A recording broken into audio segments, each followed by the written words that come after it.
Welcome everybody to the Paskilan Free Show here at Dream Agri Media, Dream Agritech Consultancy Services, and our pre-show for our weekly webinar, Agri 2020, New Perspectives in Agriculture. Today, we have our guest, Craig Jamieson from Straw Innovations Limited, as our resource speaker. He is the director of the said outfit, and we will be talking about rice straw biogas, how to lock down emissions and make clean fuel from waste. So this is set to be an amazing talk.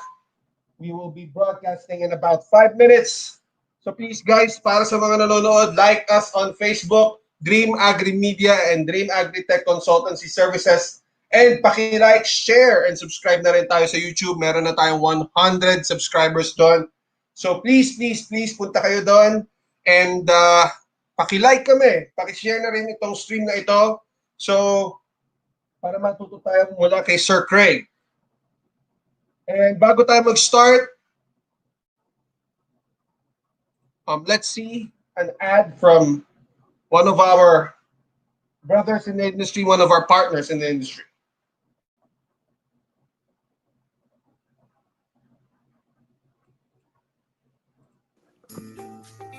What if you could showcase your physical property, your farm, your business, your enterprise to your target audience online?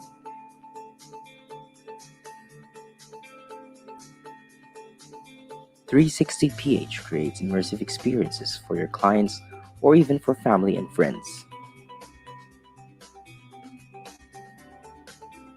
Your virtual tour can be equipped with hotspots that give your viewers 100% access to your site, allowing them to almost feel the ground or fly around, sparking an interest that will make them want to visit your place. It's time to let your viewers have the freedom to experience your site immersively. 360ph, creating immersive experiences.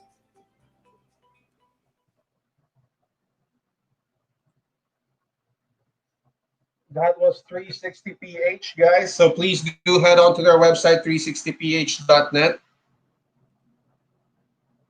and give them a visit. So in about 3 minutes, we're going to start the stream. Please comment if you can hear me loud and clear. Sa mga nanonood ngayon, sa mga nandito na sa stream, please do comment on the comment section. I can see that we have some people here from Fami Laguna. Hello, good afternoon. Watching from Israel, good afternoon. Welcome to the stream.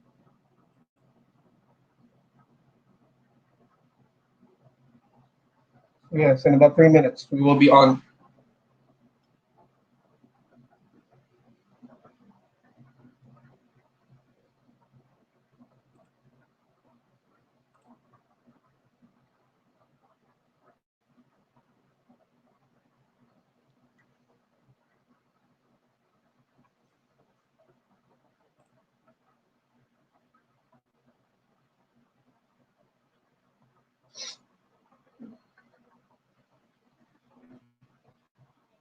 Don't forget, guys, you can be a featured entrepreneur here on Dream Agritech's Pastilan Pre-Show. So if you're an entrepreneur operating in the agriculture space, so kung meron kayong mga pinagbebenta or mga serbisyo na tungkol sa agrikultura at makakapagbigay kayo ng 3 to 5 sentence description ng inyong company na babasahin namin during the Pastilan Pre-Show, please do send it to us.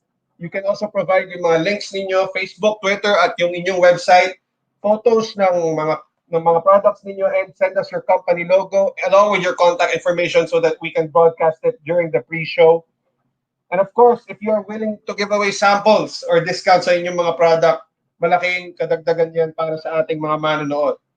Mas mababanggit kayo during the show and of course during the breaks within the stream. So please do head on to dreamagritech.com to sign up, or head on to dreamagritech.com/paskilan-sign-up. Once again, dreamagritech.com/paskilan-sign-up. So for today, we will have a special announcement regarding Agri 2020. So please do stay tuned for that. We're about a minute away from the stream. Please do share this link with your friends, with your families, with your loved ones, with your coworkers. We are about to start the stream in 1 minute. Please do share it to them. Pakalat nyo na sa lahat ng mga Facebook groups ninyo. Pakalat nyo na sa lahat na pwede nyo pag-share nitong link na to. We have a very, very great topic for today. How to lock down emissions and make clean fuel from waste. So, abangan natin yan.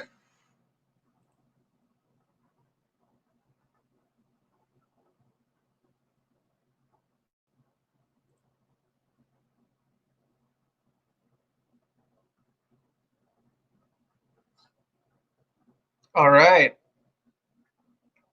So 18 seconds to go, guys. This is Agri 2020, bringing you new perspectives in agriculture. See you on the stream, guys.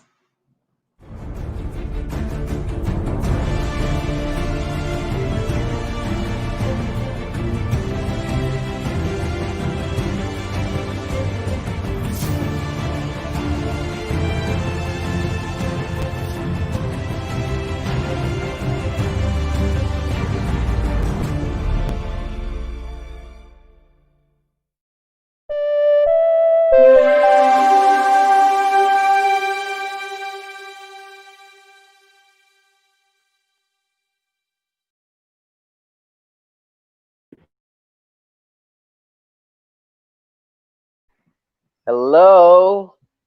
Good afternoon sa lahat ng mga nanonood. We have a very exciting topic today. Welcome to Dream Agri 2020, which is the technical and tech transfer knowledge and webinar series of Dream Agritech Consultancy Services, also powered by Dream Agri Media, the extension training and hosting services section of Dream Agritech Consultancy Services.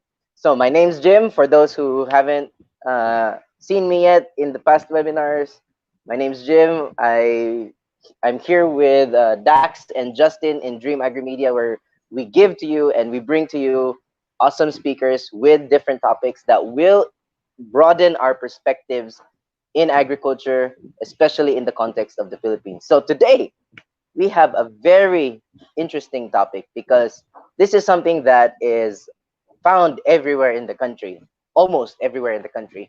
And we have an exciting discussion about how we can use wastes, how we can lock down um, the gas or energy from waste. So let me introduce our speaker. Oh, wait, before we go there, let me just go to the comment section and see who who's joined us for on the stream right now.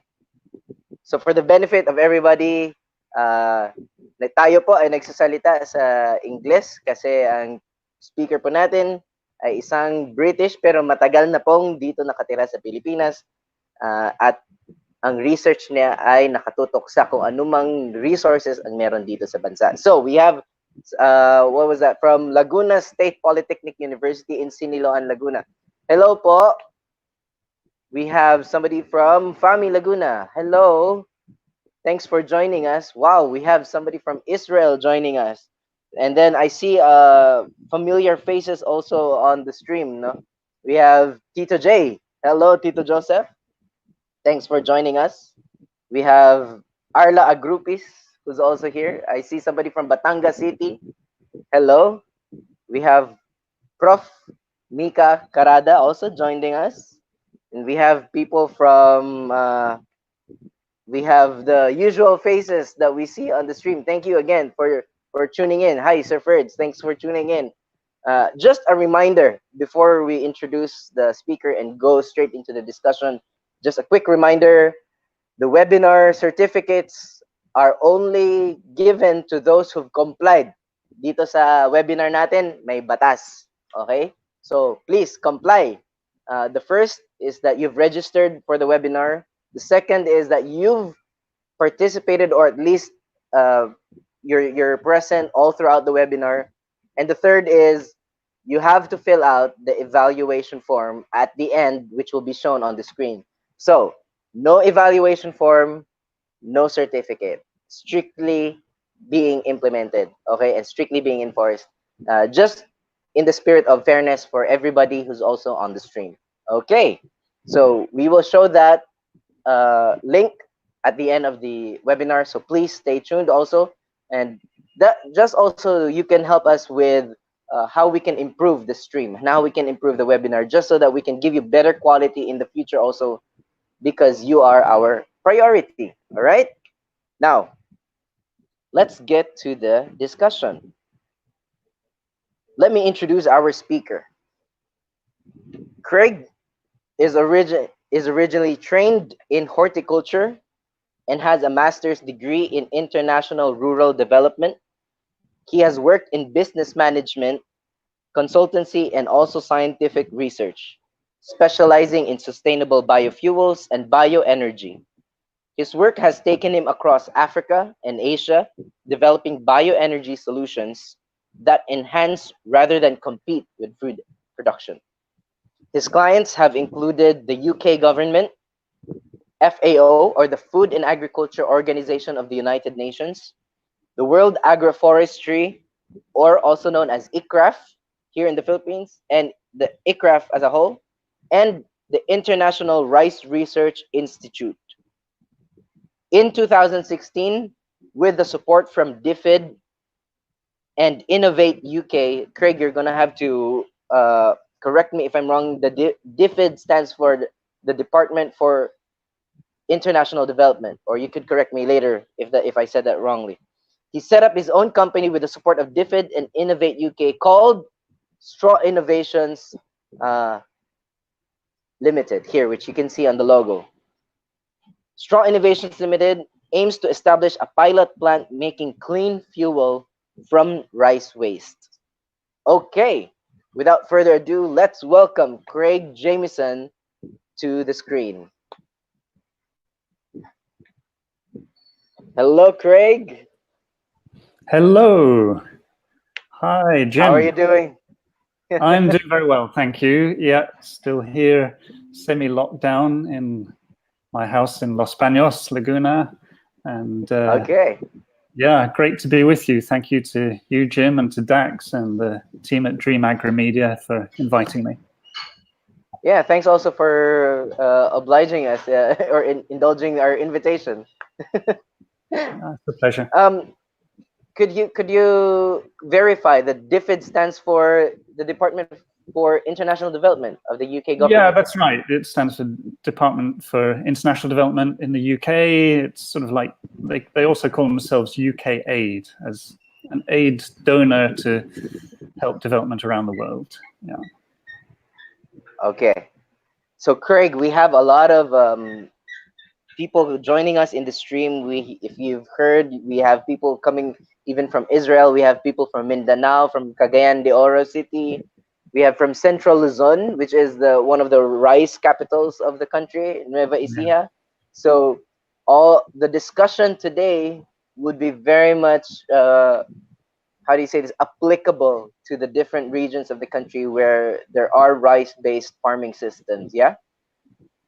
It is, yeah. It's hard to know exactly what people are tuning in for. People want different things from a talk, but I'm going to be talking around that and how rice can be made more sustainable from a bioenergy perspective specifically. Great. So I will not delay this any longer.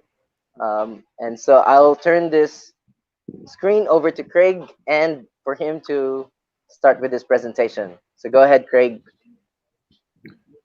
Okay, thank you very much, Jim, and welcome to all of you to this webinar. It's really, this lockdown has opened many doors for people to share more and more knowledge online rather than through physical face-to-face meetings. I think that's going to be one of the game changers. One of the, no one would have asked for this, but one of the benefits actually to make us and our lives more efficient. I'm going to talk to you today on this topic of rice straw biogas. And I'm sure you're all familiar with rice straw, the stems and leaves, the diami, have I got that right? In the Tagalog, the wastes from rice production. And I'm going to give you a bit of a walk through. It's not just theory, it's practical, it's applied, but it's also my life story, really, because I'm passionate about environmental issues, always have been from a young age. And so it's how I came to be here in the Philippines and what I'm doing in my work, as well as, yeah, thank you. Rice straw is the diami. We're all on the same page now. So yeah, let's get started with this, and I hope it's of interest. I'm normally maybe in conferences speaking for 15, 20 minutes. So this is a little bit different to my usual. It's a bit more time to explain stuff. I'm a bit terrified that I'm gonna bore you. There won't be that much interaction, but hopefully around about the halfway point, we'll be able to take some more comments and answer questions at the end as well. So please do stay engaged, and if there's any thoughts that come to mind or anything that's not clear, we can clarify later on. I don't know you. I wish I could see you here in the room with me, but I don't know your backgrounds, what you're wanting. I see most of you. Hello to our friend in Israel, who I assume is Filipino. And yeah, what I'll talk about is how you can have by the end of this, you'll have a strategic overview of bioenergy. There's a lot of technical, but I won't go into that too much, but also sustainable challenges around and opportunities around bioenergy. You'll also get a better understanding of the critical challenges facing rice straw and how that can specifically be used for bioenergy. You'll see the journey that I've taken, as I mentioned, to overcome those challenges, from scientific research through research and development and commercialization. And I'm not going to hold things back. I'll tell you what went well and what didn't, because I think it's important for everyone to learn from our mistakes as well as our successes. And I do hope on a personal level that whatever your journey is, whatever your struggles are in life, that you will have some inspiration from this time, because we're all pioneering in our own ways, doing our own things. And if you're listening to this, you're probably concerned about agriculture and environment, and who doesn't want to make a positive impact. So I hope this will also inspire you, seeing something of the journey that I've been on. So please, next slide. Thank you. The content we'll start with an introduction, which will give you a bit more insight in bioenergy. Then why rice straw? What is it about rice straw that I've really focused my life on, my career in researching and solving the issues? And then we'll take you through the beginning of the research that I was working in Los Baños here, into the barriers of using rice straw and what the problems are. Then we'll take a short break and have some interaction, and then I'll go on to phase 2, demonstrating a solution. How then phase 3, where we're up to now, increasing the efficiency of our solution, our technical solution, and then our plans for commercialization, and a very, very brief one-slide conclusion. Next slide. With climate change, around 600 million people in South and Southeast Asia lacking access to electricity. There are so many challenges in the world, but for energy, as Bill Gates said, we need an energy miracle. And that's something that requires a lot of work and focused effort. And this is what we're looking at for rice straw and for bioenergy. Let me just give you an overview of bioenergy. It's the largest renewable energy source in the world.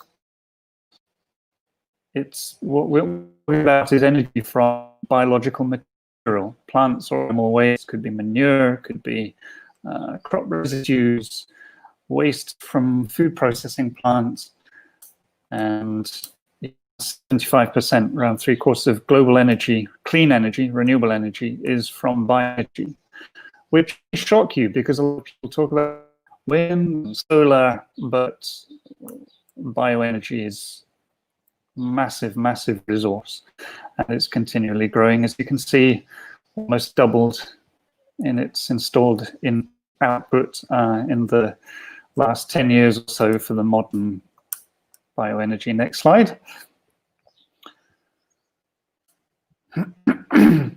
Done well, energy can be flexible. It can substitute for liquid, just solid fossil fuels, alternatives to fossil fuels that you can make from biomass. It's storable. It can be very economical. As you can see from this chart, we're focused on biogas, which is the third green bar from the right, third one in. And the cost there, that band is roughly almost exactly the same as fossil fuel energy. So we're talking about comparable cost to fossil fuels. Solar, PV, and well, all the solar technologies and wind have come dramatically down in price, but bioenergy is as well. And in particularly South and Southeast Asia, is the most economical in the world. It's a great opportunity. Can you just go back one? Yeah, so it's economical, very low emissions if it's done well. If it's done badly, not. But if it's done well, it can be low emissions or even negative emissions, below zero emissions. If you capture this carbon dioxide from the air is caught by it or something, and then it's stored, and then it goes in the process, it releases the energy, and then the carbon is stored. That's what they call a carbon negative, and that could be an opportunity for the future. People are talking now, we're so far overshot from our target reducing emissions that we're going to need what's called bioenergy and carbon capture and storage, or negative emissions technologies. And it also requires a lot of labor, which is a good thing. It can help support rural development and job creation. Next slide.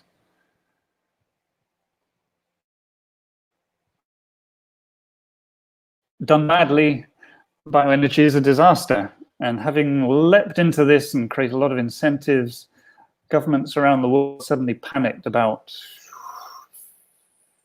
12 years ago. There were increasing scares of, if we're going to grow bioenergy crops instead of food, then isn't there going to be a conflict, food versus fuel? Or if we continue to grow both, then we're going to have to cut down more trees and expand agriculture.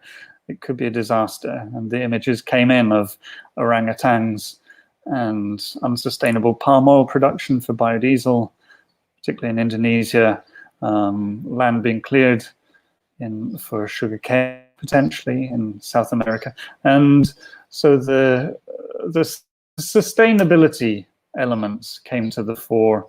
And I could see, as I was doing my master's degree about 14 years ago, I could see it's going to be an area to work and that I could potentially impact. Next slide, please.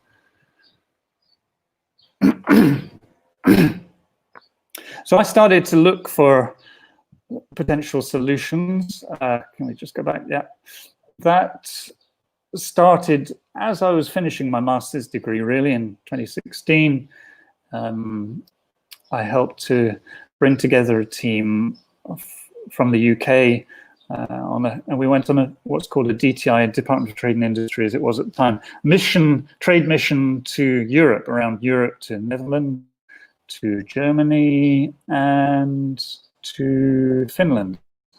And we looked at advanced technologies that don't require, because if you're making standard biofuels for gasoline or diesel substitutes, they're coming from food crops. That's important to understand. Things like vegetable oil, palm oil, oilseed rape for diesel, sugar crops, sugar beet, sugar cane, or even starch crops like maize. They were being used to make lots of biofuels. And people said, food versus fuel, it's a disaster. So these technologies were emerging then that could take non-food biomass, like stems of plants, branches, wood offcuts, chips, and things like that.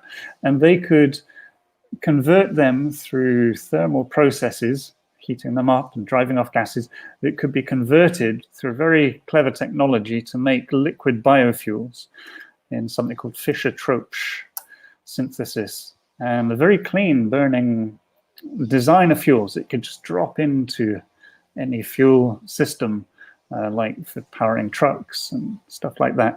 And it was fascinating, but the economics, the technology wasn't really mature, and it required huge investment. But we were fascinated by the potential of that, and we reported back to people in the UK and the British government on what we'd found on those advanced technologies. And they still are there, but still not quite economical at the moment. So that's an ongoing R&D issue. I think making them smaller could be a way in the future to make them more economical, ironically. So next slide. So we wrote that report, and then having finished my master's degree, I was thinking, what can I do? I really want to do consultancy and to learn more about this bioenergy field. And I had some very tempting job offers after I left, which were in horticulture, which is what I'd come out of. I was trained in horticulture, horticultural business management, and I didn't want to, having spent 2 years really focused on master's degree, to just hop back to doing what I was doing before. So I held out, which was tough. I was unemployed for a while, but then an opportunity came for me to speak at a conference in Mayfair, in the posh part of West London, central London. And it was a big biofuel conference, a very sort of elite conference of the leading thinkers in bioenergy. And yeah, I'm not just a consultant for a leading firm, but the leading consultants in the leading firms and NGO leaders and so on.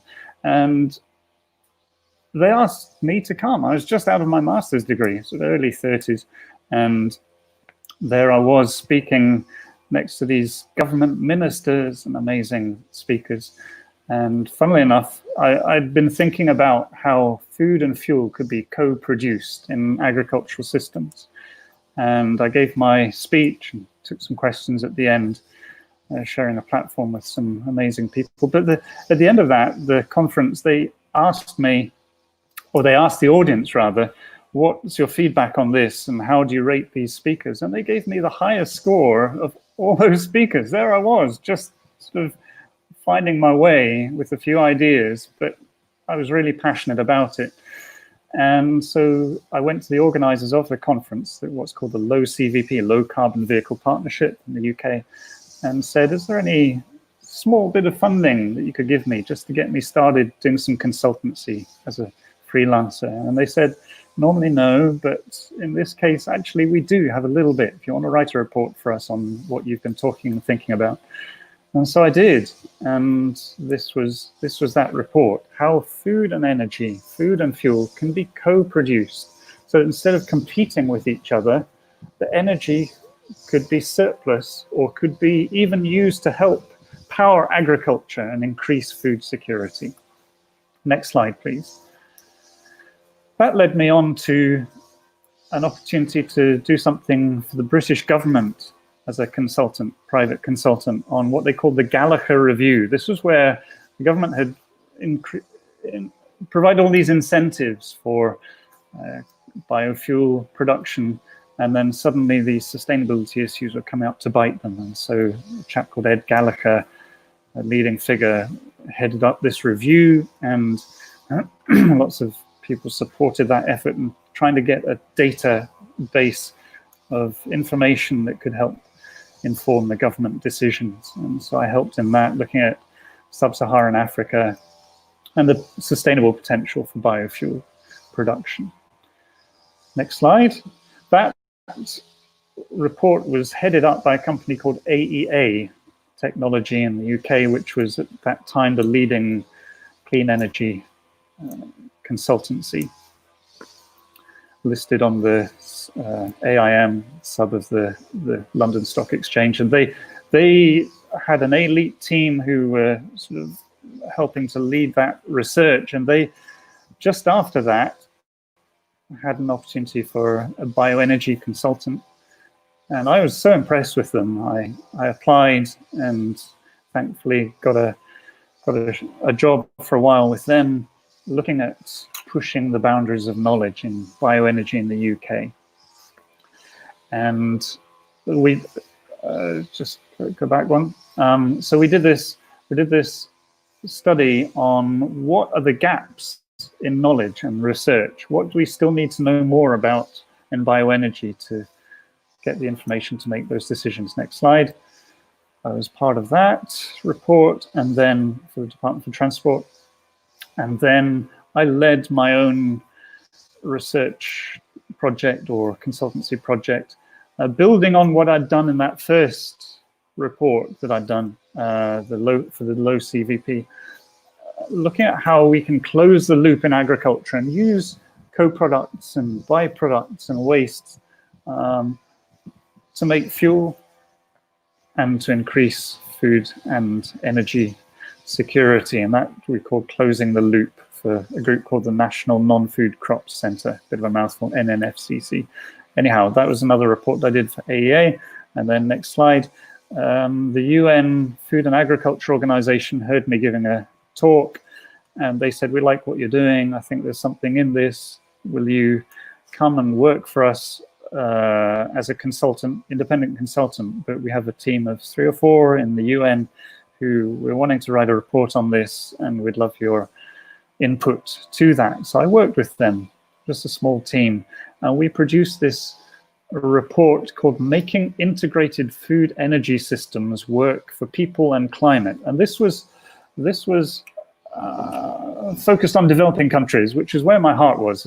As was read out earlier, my master's was international rural development. So I was really keen to use this bioenergy opportunity to help alleviate poverty and improve livelihoods in developing countries.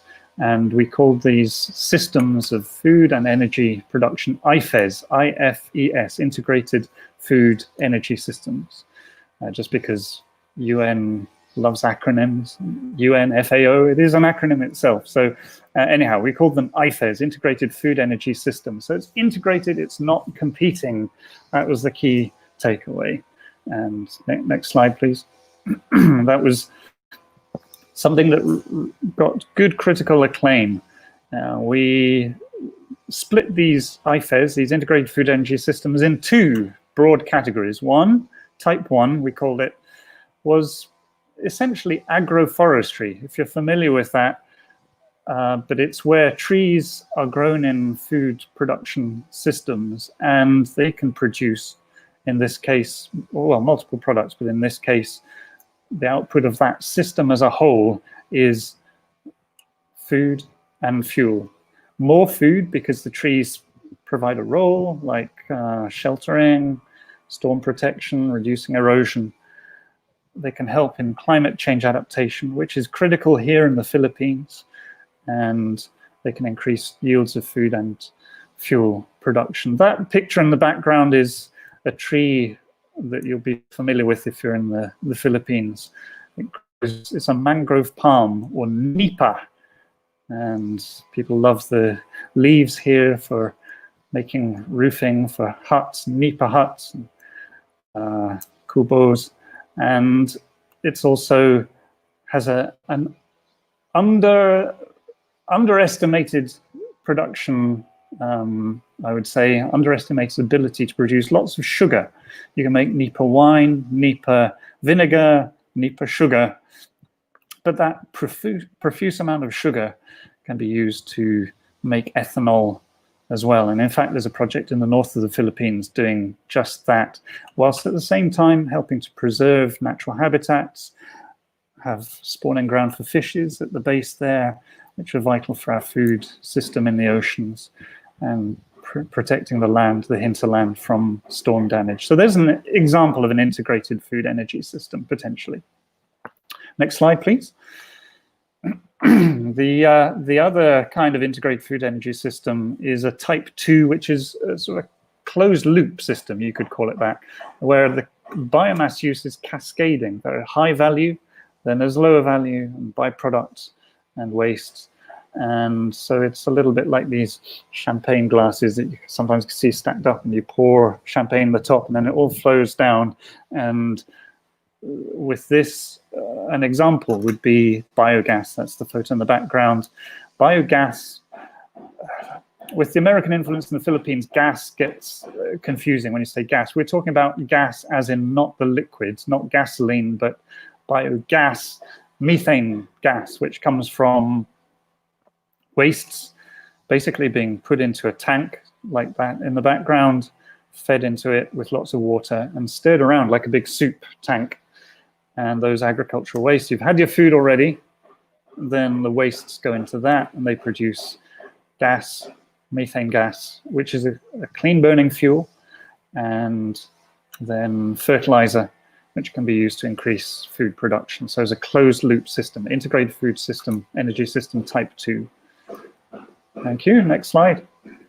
Agroforestry and cascading closed loop systems.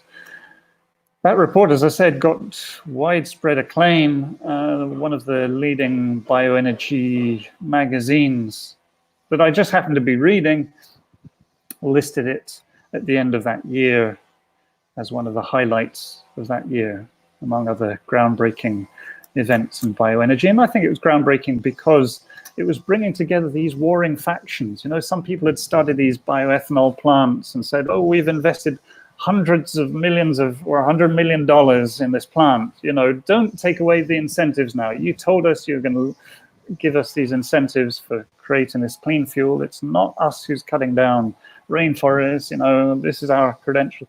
And the others were sort of NGOs fighting, saying this is terrible, it should be stopped. You know, and we were trying to find a common ground that people could meet on and say, this is sustainable biofuels. This is what it looks like. And that was what we had done in that report. Next slide, please. After that, I think I did one more consultancy short piece of work for a group in the UK. And then I just had an opportunity to come to the Philippines. I'd been dipping my toe in the Philippines through my research in this area and gone on longer and longer trips, to the point where I got an offer to here in Los Baños from the World Agroforestry Center, Dr. Rodel Lasco, well-known Philippine scientist, who said, agroforestry and bioenergy, that's just what we need. And yeah, we've got such a great community here. We need someone with your experience. And it was similar in other areas in Los Baños, organizations like IRI, who focus on rice but didn't have bioenergy expertise. And there seemed to be some work needing to be done, just waiting to be done on these IFES.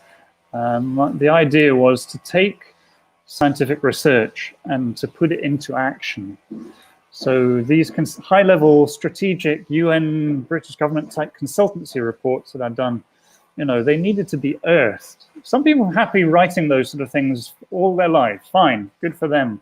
But I just couldn't just dust my fingers off and say, oh, that was interesting, next. You know, I wanted to see something happen out of this. Maybe it's my personality type, I don't know. But Los Baños is a major, major hub for agriculture research. In fact, it's the largest scientific research community in Southeast Asia, if my sources are correct.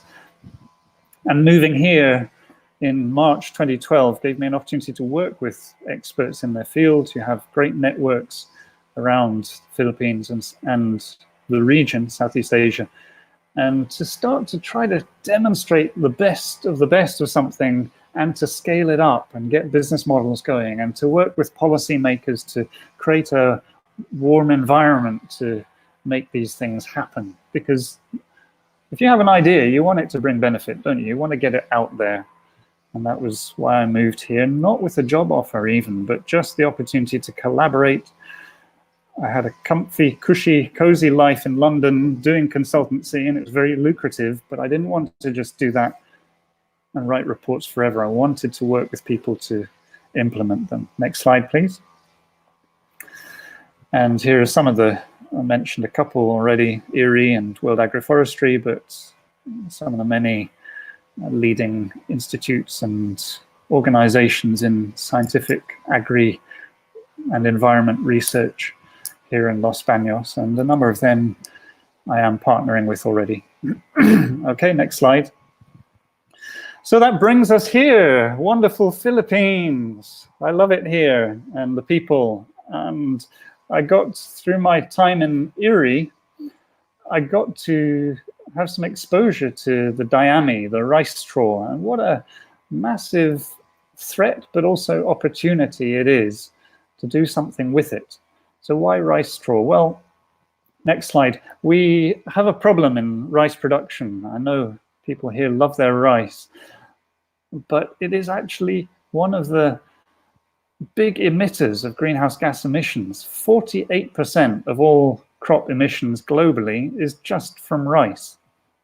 It's the world's #1 food crop, but it's also by far the #1 emitter in crop production. Almost half global crop emissions. That's 1 billion metric tons per year CO2 equivalent, which is more than aviation at 918 million tons. Can you imagine how much money, how these big companies like Boeing and BP and others have invested billions in trying to find an alternative to aviation? But what is being done to reduce the emissions in rice? There are people working on that, but in rice straw specifically, not so many. So there you can see in that bar chart at the bottom, the problem with rice. It's the red part of that bar, which is the methane emissions. And you can see from that picture in the bottom left what a mess the rice field is and how difficult, you can imagine how difficult it is to get that straw out of the field and to use it. Next slide. So why are the emissions so bad? As I mentioned, it's not all, but largely because of the rice straw. And how you manage that is critical. First option, and the easiest way, is just to get a box of matches, or in that picture, a flamethrower. That was in India. Every year, yeah, terrible mess of the environment in North India as they're burning the rice straw around the Punjab. 300 million tons of rice straw being burnt every year in Asia. And it's black carbon is damaging people's lungs, their respiratory tract, their breathing, and also the environment. It's a very potent greenhouse gas, or climate forcer, to be precise. Governments around the world, or around Asia particularly, because 92%, 91% of the world's rice is produced in Asia, governments around Asia are banning this practice of straw burning, and that includes the Philippines, has some acts to stop the straw burning officially. But next slide, please. With in the absence of alternatives, it does continue. And these are images from space NASA took from northern India. Bottom right there is New Delhi, one of the biggest and certainly most polluted capital cities in the world. And those little red dots in the top left are the rice fields where the straw is being burned. And you see that plume of smoke going over Delhi that has, as I say, enough pollution already. If you look at the news, every November, guaranteed, they're going to show the smoke and the pollution in Delhi when this happens. It's not just this, to be fair. They have at that time of year fireworks, they have the usual pollution from vehicles, but that is a killer. Imagine if you're in the middle of that and you have asthma. You just can't leave the house practically. Next slide, please. And that fact has not escaped the attention of the press. in India. And this is an example of, well, you see that chart with the red line on the left, how the particulate emissions jump up every November. When they're clearing the rice fields, they just want to get the debris out of the way as quickly as possible and get the wheat in, because the wheat harvest will be much reduced over that winter for every week that they delay. So that's where box of matches is the quickest way. And you can see the image in the background of whole fields being burnt. Next slide. So there's burning. What other options do rice farmers have? We're assuming that they're in a flooded field, because most of them are. They have flooded irrigated rice. And the other option is to, I mean, if it's not flooded, then there's no problem. You just put it into the soil. That's the normal thing to do. But in the flooded rice field, that straw is not going to break down very quickly. And it will delay the establishment of the next crop. It will create agronomic problems like what they call nitrogen lockup, which is where you don't, it absorbs nitrogen from the soil to break it down, and then it releases it again later. So it causes all sorts of problems for the rice farmer. But it also, imagine all that biomass in that field, and then it's flooded, no oxygen getting to it. It's going to be anaerobic, and it will break down, and the methanogenic bacteria will release methane, and it'll become like a giant anaerobic digester that just siphons off methane into the atmosphere. And methane is 25 or so times worse than CO2 as a greenhouse gas emitter in its potency. So next slide, please. So you're caught between the devil and the deep blue sea, burning or incorporating, both with very high emissions. Are there any climate-friendly options as alternatives? Well, one is alternate wetting and drying, AWD. And that can be useful. It can reduce emissions by half. It can reduce water use by a third. That can be very good. But it's not as widely quoted as a climate solution, but it's not a complete solution. For example, here in the Philippines, we have two seasons broadly, a wet season and a dry season. If you're in that wet season, a typhoon comes, your field is going to get flooded, and you can't do that alternate wetting and drying, because it relies on letting the water level go down and down and down till it's at the level of the soil surface. And then it keeps going down, and you drain and drain until it reaches a certain level, and then you flood again. So it's wetting and drying, wetting and drying. But if there's a flood and your field is underwater, you can't do that. Another problem is that as it goes aerobic and the level of the water goes down, it releases nitrous oxide, N2O, which is almost 300 times worse than CO2 as a greenhouse gas. So there we are. It's a potential solution, and those things can be managed to some degree, but it's not always going to be the only solution. The other option is just not to flood the field at all, and that's what they call upland rice. It could be on a slope, as in the photo at the bottom, but the two problems with that: the yields go way down. It doesn't produce as much rice generally. And the other thing is that weeds will grow, because one of the purposes of flooding a rice field is to reduce weeds.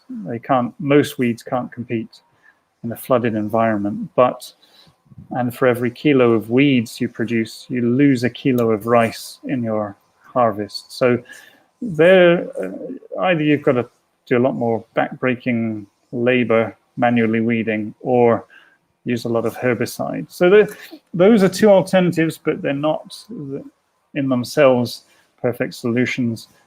Next slide, please. A promising alternative, promising third option, is to remove the source of most of these emissions, and that's the straw, and to use it, remove it from the field and to use it. Now, normally you would say, if you're a farmer, oh gosh, don't remove the straw. those crop residues should be incorporated into the soil to build it up and to build up the fertility, the organic matter, the carbon content of the soil. Sure. But in the case of rice, it's very special because it's in a flooded field.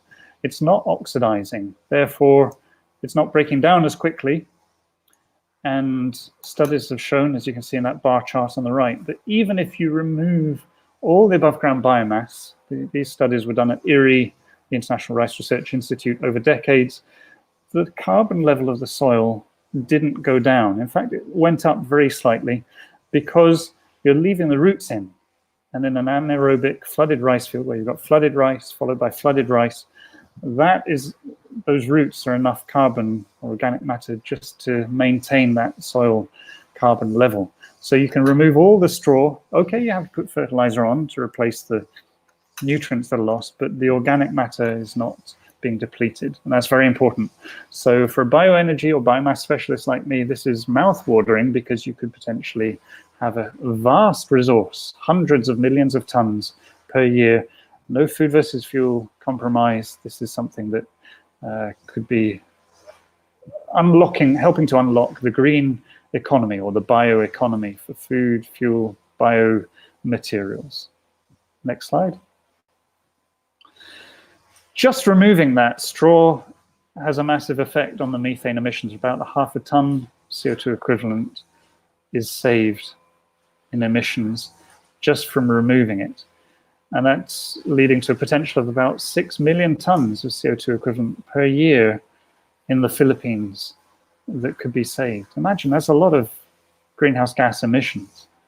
And it's not just CO2, this is methane and black carbon, which are what they call SLCPs, short-lived climate pollutants. Short-lived meaning they're only in the atmosphere. In the case of black carbon, maybe a week or two.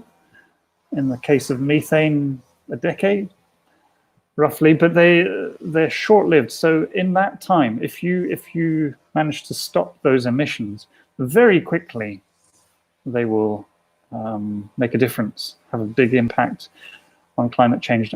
Unlike with CO2, which is in the atmosphere for 100 years or more, and so therefore the warming is, with the emissions that we have now are locked in for a long time. But with these, you need to address both. But these, if you don't address these, you've no hope.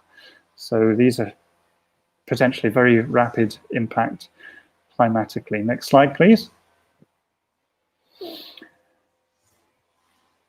What can you use the straw for once you've got it out of the field? Well, one option is to use it for animal feed. Livestock, specifically ruminants, cows, buffalo, carabao, they have pretty strong stomachs and they can eat this stuff, but it's not great. I mean, it's 20% ash. That's a lot of stuff in their stomach that they can't really do anything with. A lot of that ash is silica. So about 15% of the total biomass is silica, and that wears down their teeth. There's no nutritional goodness for them in it.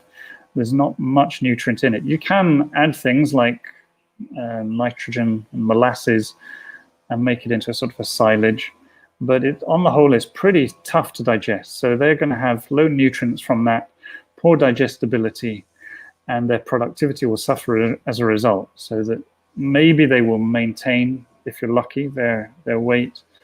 If they're starving and there's nothing else you can feed them, maybe you'd give them rice straw, but it's not a great livestock feed. It could be mixed with a lot of other things, but in large amounts, it's not going to do the animals much good.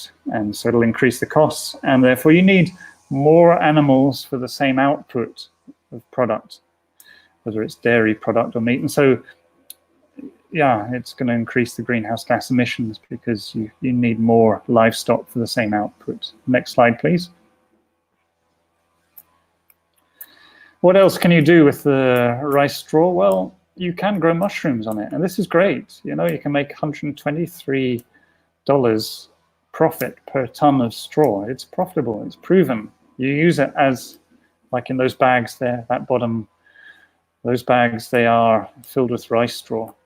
And that's great because you can make food from it. But the trouble with that is the markets for mushrooms only, they would use about 1% of all this rice straw that's out there at the moment. So in itself, maybe it's not the whole solution, but maybe there are things you can do to increase the mushroom uptake as we become more and more aware of our diets and meat and the health and environmental animal welfare impacts. Mushrooms are becoming more popular as meat alternatives, and that's something that we're strongly looking into. But there is your limitation at the moment with using it for mushroom production. Next. The third option is to use it for energy. That's actually, I think, in the background, a coal power station. But coal has all the problems of pollution and added emissions because you're digging out a carbon source that's been locked under the ground for thousands and thousands of years, and then you're suddenly digging it out and burning it and releasing that carbon. That's adding to the global warming or climate change. And the thing with rice straw is because the crop is absorbing it in a matter of 3 months, and then if you burn that cleanly, that carbon's just going as part of the carbon cycle. It would have been released anyhow. As the straw broke down, the carbon would have been released. So it's not adding to emissions. It could be potentially fired into a coal power station instead of coal, or into what they call a thermal power station. That's one way of making bioenergy. There are advantages in that there's no shortage of demand for energy. It's an almost unlimited market. And it could be a solution to the food versus fuel issue. You're not substituting food production with energy crops. But if that was so easy, and people have tried this, why isn't everyone doing it? And so there are problems with that. What are those problems? Question mark. Next slide, please. What are the hindrances to using rice straw for energy? And so that was when I started, just within a year of coming here to the Philippines in 2012, I managed to secure some funding from the British government and I ended up leading this project for me to work with IRI and with bioenergy experts in the UK to try and understand this situation, understand it better. You know, rice farmers aren't just all pyromaniacs who love burning things, you know, burn it all to the ground. There's a reason why they're burning this and wasting this massive resource. What are those things? Let's not just come with solutions to problems we imagine in our heads. What are the actual problems? We need to speak to those farmers. We need to look at the supply chain. So that's what we did.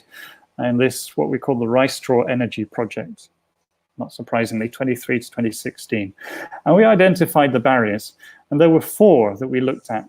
2 were technical and 2 were non-technical. The technical ones, first, is logistics. That rice straw isn't just going to come out of the field when you blow a whistle and come to you. It's all spread out through the countryside, and you've got to go out there and get it. And that's a lot of machinery, labor, and effort. That's the logistics. The second one is the physical properties of the straw itself. It's not great for bioenergy by most standards. And then there's I'll talk about these in a moment. Then there's the business challenges, number 3, and the policy failures. Those are the 2 non-technical elements. So let's go into them just in a little bit more detail. Firstly, the logistics. Because of shortages of labor in the countryside, believe it or not, there are increasingly combine harvesters coming in, which are a relatively new thing actually for rice. They've been used for wheat and maize, other things for a long time, but rice, it was traditionally hand harvested. You just cut it and then pile it up and thresh it in the fields. Now more and more of these combine harvesters are coming in, and they are designed with one objective in mind, and that's to get the grain out of the field. The grain, if this is the rice plant, the grain is just in that top bit. So of course they're not going to mostly cut right down the bottom. They're going to cut the top and get the grain out, because they don't want all those leaves to be going through their combine harvester, fouling it up. So they are leaving a real mess behind them, those combine harvesters. And in a very short while, things in this area have gone from maybe 80% hand harvested to, in a matter of 3 years or so, the other way around. It's about 80% combine harvested. And these combine harvesters, as I say, they're not designed for getting the straw out of the field. So they're creating a worse problem already, because they're just leaving a high stubble and then a bit of trash spat out on top of it. What can you do with that? Then there's the flooded fields. The rice fields are flooded, whether it's deliberately or because a typhoon has come over at the harvest time. That's normally the reason, in, say, November harvest here. And how are you going to get that straw? Once it's touched that flooded field, it's almost hopeless. Then you've got poor transport infrastructure very often in the rural areas, and it's quite expensive. There are some technologies now coming along, like baling machines, that can help reduce the labor by about 90%. But it's still costing about $12 to $18 per ton to collect it. Next slide, please. Excuse me. What is the state of the art to solve this problem? Well, I'm going to take you to the Punjab. Punjab is one of the pioneers in handling rice straw. And there's a company there called Zamindara Farm Solutions. I know the owners. And they pioneered and got lots of awards for making technology available for local entrepreneur farmers to hire or to buy their technology, and to link them in with the opportunities for using the rice straw in that locality, trying to develop these markets together, the collection and the use of the straw. And they have basically a 4-step approach. Imagine the combine harvester's come through and it's cut the grain off and left this high stubble. First of all, you need to send a tractor through there to chop it, to get it down to the ground level, so that you're not leaving lots of stubble, high stubble in the field. We're going top left clockwise. So that's a chopper in the top left. Top right is a rake that comes behind a tractor, and that'll rake that straw into one line. We'll condense it. Then come along with another tractor, or the same tractor but with a different fitting. This bottom right, that's the baling machine. That'll make square bales. It just lifts it up on tines into the holder and then compresses it with a rod, like a ram, hydraulic. And those, I think you can just see it there in the background, one that's left in the field there. So these bales are then dotted around in the field, and you can't really see it bottom left, but you've got to go around with a tractor and trailer and then collect those bales. So 4 steps for getting that out of the field. And I looked at that and thought, well, yeah, they're pioneering something there, but there must be a better way of doing it than this. It's kind of laborious. Next slide, please. So that's the state of the art for mechanized rice straw collection. What about the second barrier? That was the logistics. Now we've got the physical properties. What's wrong with rice straw that it's not good for bioenergy? Well, it's bulky. It's very, very bulky, like an order of magnitude. If you're talking about energy per volume, it's about an order of magnitude more bulky than most fuels we talk about, like fossil fuel, liquid or solid. So there we have a problem that it's difficult to move it around. You need a lot of machinery, it takes up a lot of space. You're moving air and water, basically. You can condense it into bales, but that takes a lot of energy and extra equipment and cost. And it's also a problem to combust it. It can be wet, particularly if in the humid tropics, like here in the Philippines, you have a wet season harvest. And it's, as I mentioned before, about 15% silica, which is very abrasive. You're going to chop it up. You need a special blade because that's going to need sharpening a lot. And it's also, yeah, well, 15% silica, 20% ash in total. That's not energy. There's no energy value in that. So it's, and the big problem with that also is that it's going to foul. If you put that into a boiler, like in a coal power station or something, it's going to cause slagging, has a low melting point, and it will foul up the boiler. So yeah, those thermal processes I don't think are the answer. In fact, someone last year when I went on a trip to China, he said to me, hey, we've got a power station running on rice straw. Oh, help us, please. You know, it's it's not a good thing to be burning. So there's problems with that, the physical properties of the straw for transport and combustion. And those are the two things you've got to do if you're going to use it for bioenergy. You need to transport it, you need to combust it if you're using thermal technologies. Next slide, please. The state of the art in overcoming that is also in the Punjab, and that's a biogas plant. This is, as I mentioned before, making methane. It's like making a big soup and stirring it for a month or two, and you get this gas, methane gas, coming off of it. And the first company in the world to do this at a commercial scale was Sampern Agri-Ventures. Now, when did they start? This must be getting on for 10 years ago now, but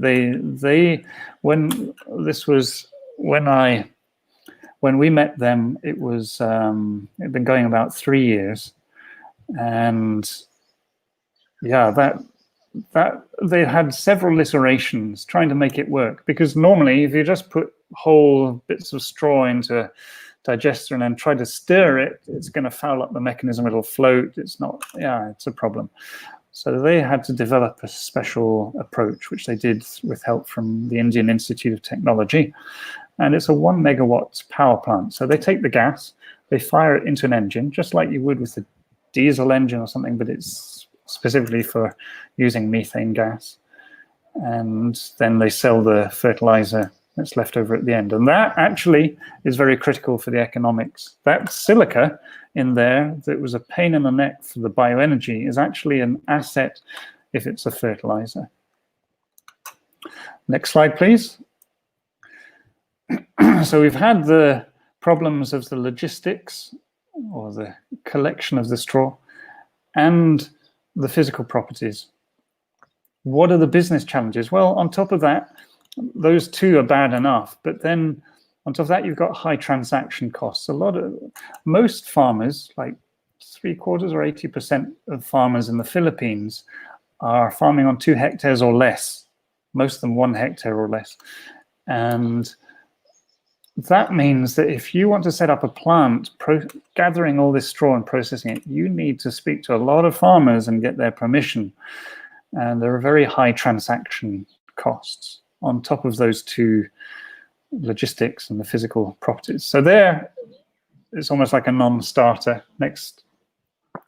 And that then feeds into this vicious cycle where, because of these problems that I've mentioned, not many people have made an attempt to commercialize this. And that starts an even worse vicious cycle, because few people have attempted it, therefore there aren't just business models that you can say, oh, I do this, and you put in $1 million and you get this out return, you know. And therefore, because not many people are doing that, not many people have the training, lack of knowledge and how to run it, then there's a high risk of failure because you're one of the first, like Sampern in India, had a lot of problems. In fact, they said to me if they knew how difficult it would be, they probably wouldn't have started it. But it's a real challenge to do that, and they're at the cutting edge.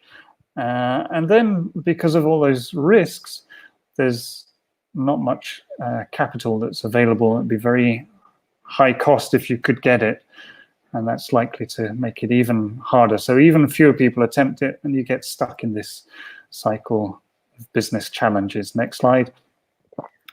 And the final one is the policy arena. There are policies that governments, thank you for enlarging that. Yeah, thanks, Tax, just keep that large. We identified 9 policies that, I hope someone from government is watching this.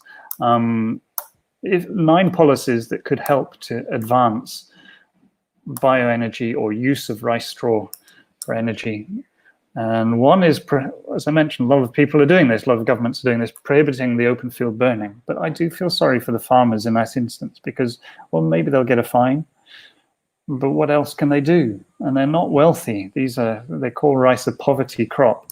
How can they afford this fine? Or it's their problem. They've got to work it into their field and put up with that. So that on its own is not enough.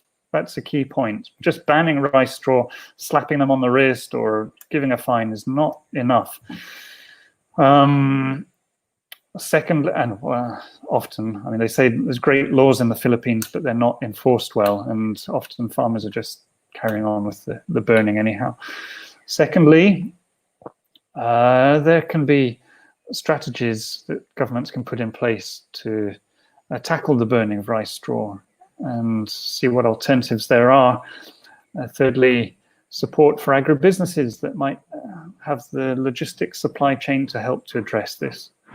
Fourthly, market support for bioenergy and the bioeconomy, other incentives for companies like mine to do what we're doing. Then market support for decarbonization. A lot of countries have subsidies for fossil fuels. They not only don't subsidize renewables, or maybe they do, but they actually subsidize fossil fuels. Around 10% of all government spending around the world is going into subsidies for fossil fuels. Can you believe that? And they say that renewables need subsidies. It's actually, if there was just a level playing field, then that would make a big difference, not subsidizing fossil fuels. The Philippines is good in that. It's not supporting fossil fuels in that way, but it does have, perhaps partly as a result of that, and partly because it's an archipelago, it does have a lot of, it's got the second highest, in fact, electricity costs in Asia.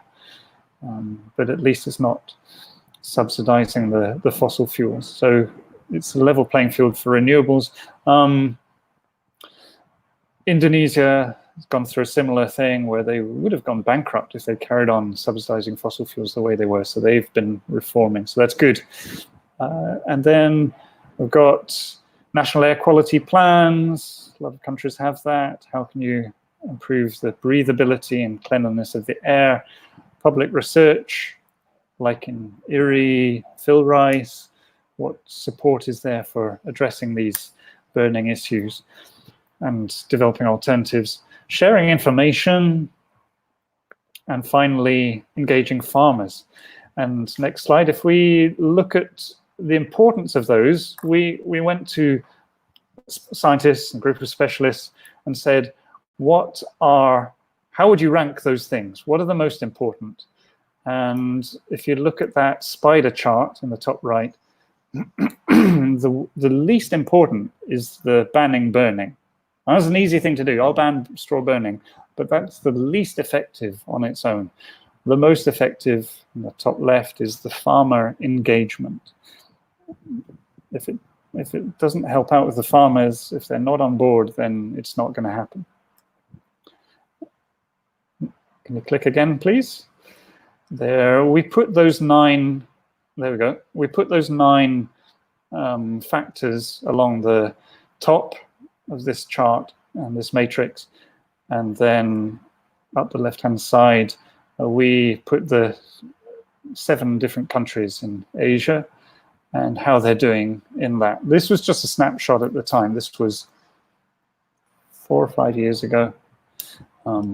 And actually China seemed to be coming out the best in their government support for doing stuff. In Indonesia, well, it was embroiled in these rows about peat and jungle rainforest burning and palm oil. And I guess the rice straw was the least of their worries, but they at that time were bottom and the others somewhere in between. Next slide, please. So readiness levels. If you look at these things, NASA has, when they develop a technology, just seen SpaceX, they're going up, sending people into space station. So when they developed technologies, they had what they call TRLs, technology readiness level. If it's 0 or 1, then it's just starting research, really, just fundamental research. If it's 9, it's commercial. So it's up until 9 is the maximum. And if we look at the technology readiness levels of rice straw, can you click once? The logistics, I would say it's technology readiness level 6 out of 9. This was 2016 when we started the research. Next, yeah. Physical properties, 5. It's somewhere in the middle. If we're using a traffic light system, it's sort of amber, not quite there yet. The biogas was a smart one to address those physical properties because you're burning the gas instead of the fuel itself. But and it can take a wet feedstock, so that's good. But the physical properties still a bit of an issue. 2016 business challenges, that is lower because so few people have done anything successfully with the rice straw. So it's okay, it's not technology readiness level, it's business readiness level. I'm playing with you a bit there, but BRL 3, let's say 3 out of 9. And then policy failures, sadly it was about the same, really languishing on the policy support. Next. There's a couple of reports that we produced. That one on the left, potential for using rice straw as a fuel, went into these issues in a bit more depth. And in the right, we managed to publish in Nature scientific reports and looking at the greenhouse gas balance and straw management practices. There were others, but there's a sample of reports if you want further reading. Next. I think that was okay. Let's just stop it there. That was the end of our first phase, if you like, where we looked into these issues and what the problems were and what can be used to help overcome them. Because a lot of people were coming in saying, "Oh, we have a technology that can solve this," and then they try it and it works, and then they put it into scaling up, and all these other problems came up to bite them. So we just put it out there as a platform. These are the issues with rice straw so that you don't have to make the same mistakes. And we brought together a lot of learning from around the world and built on that. So that was phase 1. We'll pick up from that later on, but we'll just take a moment now. I'll hand over to Jim for any response initially. Yeah, thank you, Craig, for taking us through that journey of how you got into the bioenergy space from your horticulture training into the bioenergy and ending up here in the Philippines with us, and also looking at one of the most ubiquitous or the most common resources that is found there in the rice fields. So I think this is going to be a quick break just for us to have a breather, also for our guests and viewers, just so that they can kind of like let things sink in terms of what is the status of rice straw, why rice straw. And you've brought us very clearly throughout that discussion about what are the properties, what are the barriers of using rice straw for energy. And I think there are a couple of questions. I will take one from the audience, and I've noted it here. And there was a question of, is the logistical cost of $12 to $28 per ton to collect and move rice straw, was it for the Philippines or for the global average? $12 to $18 per ton is roughly a ballpark figure. That was actually from Vietnam. And there they have moved on a bit. They're a little bit ahead of us in the rice straw management in the Mekong Delta. They've got a lot of people working on that. And when I went there a few years ago, they were doing trials for baling machines. They had 3 or 4 different models, and they were just was a bit like Wacky Races. I don't know if you're old enough to remember that. Penelope Pit Stop, and there's all these, and the Bongo Brothers. All these different vehicles that were used to try and hoover up the rice straw, and they compared them and analysed and found one that seemed appropriate or the most economical. And they were, that was the kind of ballpark range that they were looking at there. Mm-hmm. Yeah. So there was also a part where you mentioned about the business. I think it was in the business challenges, or at least, something about the power plant that India has that uses rice straw as a feedstock. On a ballpark figure, how much rice straw would you need to power a 1 megawatt power plant then? I think they were about 15,000 tons a year. Yeah, it's quite significant anyway. Okay. Yeah, it's that sort of ballpark. Yeah. One of the things they developed there was quite innovative. It was because if you're going to make biogas from rice straw, it doesn't break down very quickly. And they had developed a way of pre-treating it that instead of chopping it, which is very abrasive on the blade, they shear it. They just rip it open. And that uses less energy, but it also opens it up much better to the microbes to break it down. So that was one of their innovations. And so I know the people behind that, and they very boldly stepped out and made that whole plant to use rice straw, and it's that they are the pioneers in the world in that. Mm-hmm. They used a wet system. So it is wet system. Biogas is a wet system anyhow, but they broadly break it down to two categories. One is wet, which is very, very wet. It's like a soup. And the other is, 20% or more solids. And they call that dry anaerobic digestion. And that's a less common technology, but that's what I'm going to talk about later. Is what we're working on. Okay. Dax, do you have any questions or anything you want to say? Oh, no, not as much in way of questions, but I was just really shocked about that statistic that rice contributes more emissions than the aviation industry. I mean, that's something that I learned today. So, yeah. I mean, it's a bit of an eye opener, and to see how Filipinos and our neighbors in the ASEAN consume rice and how much it contributes to the carbon footprint or the emissions level globally. And I think that will, at least for myself, that helps me appreciate rice more and helps me to see it as, hey, let's not waste this grain. I mean, let's not take it for granted. I mean, it takes a heavy toll on the environment just to produce this particular grain. And I think for everybody watching here, they might appreciate that cup or that bowl of rice more. Yes, that's it. And if you think by the end of this presentation, maybe about 30 tons of rice straw will have gone up in smoke just while we're talking. So there's a lot of emissions from that. And I don't want to put you off your rice. I know Asians love their rice, and it doesn't. It's not a good look for me as a Westerner to come and say that. It is a bit politically charged to say actually rice is the number one emitter in greenhouse gas emissions from all crops. Almost as you say, half, 48%.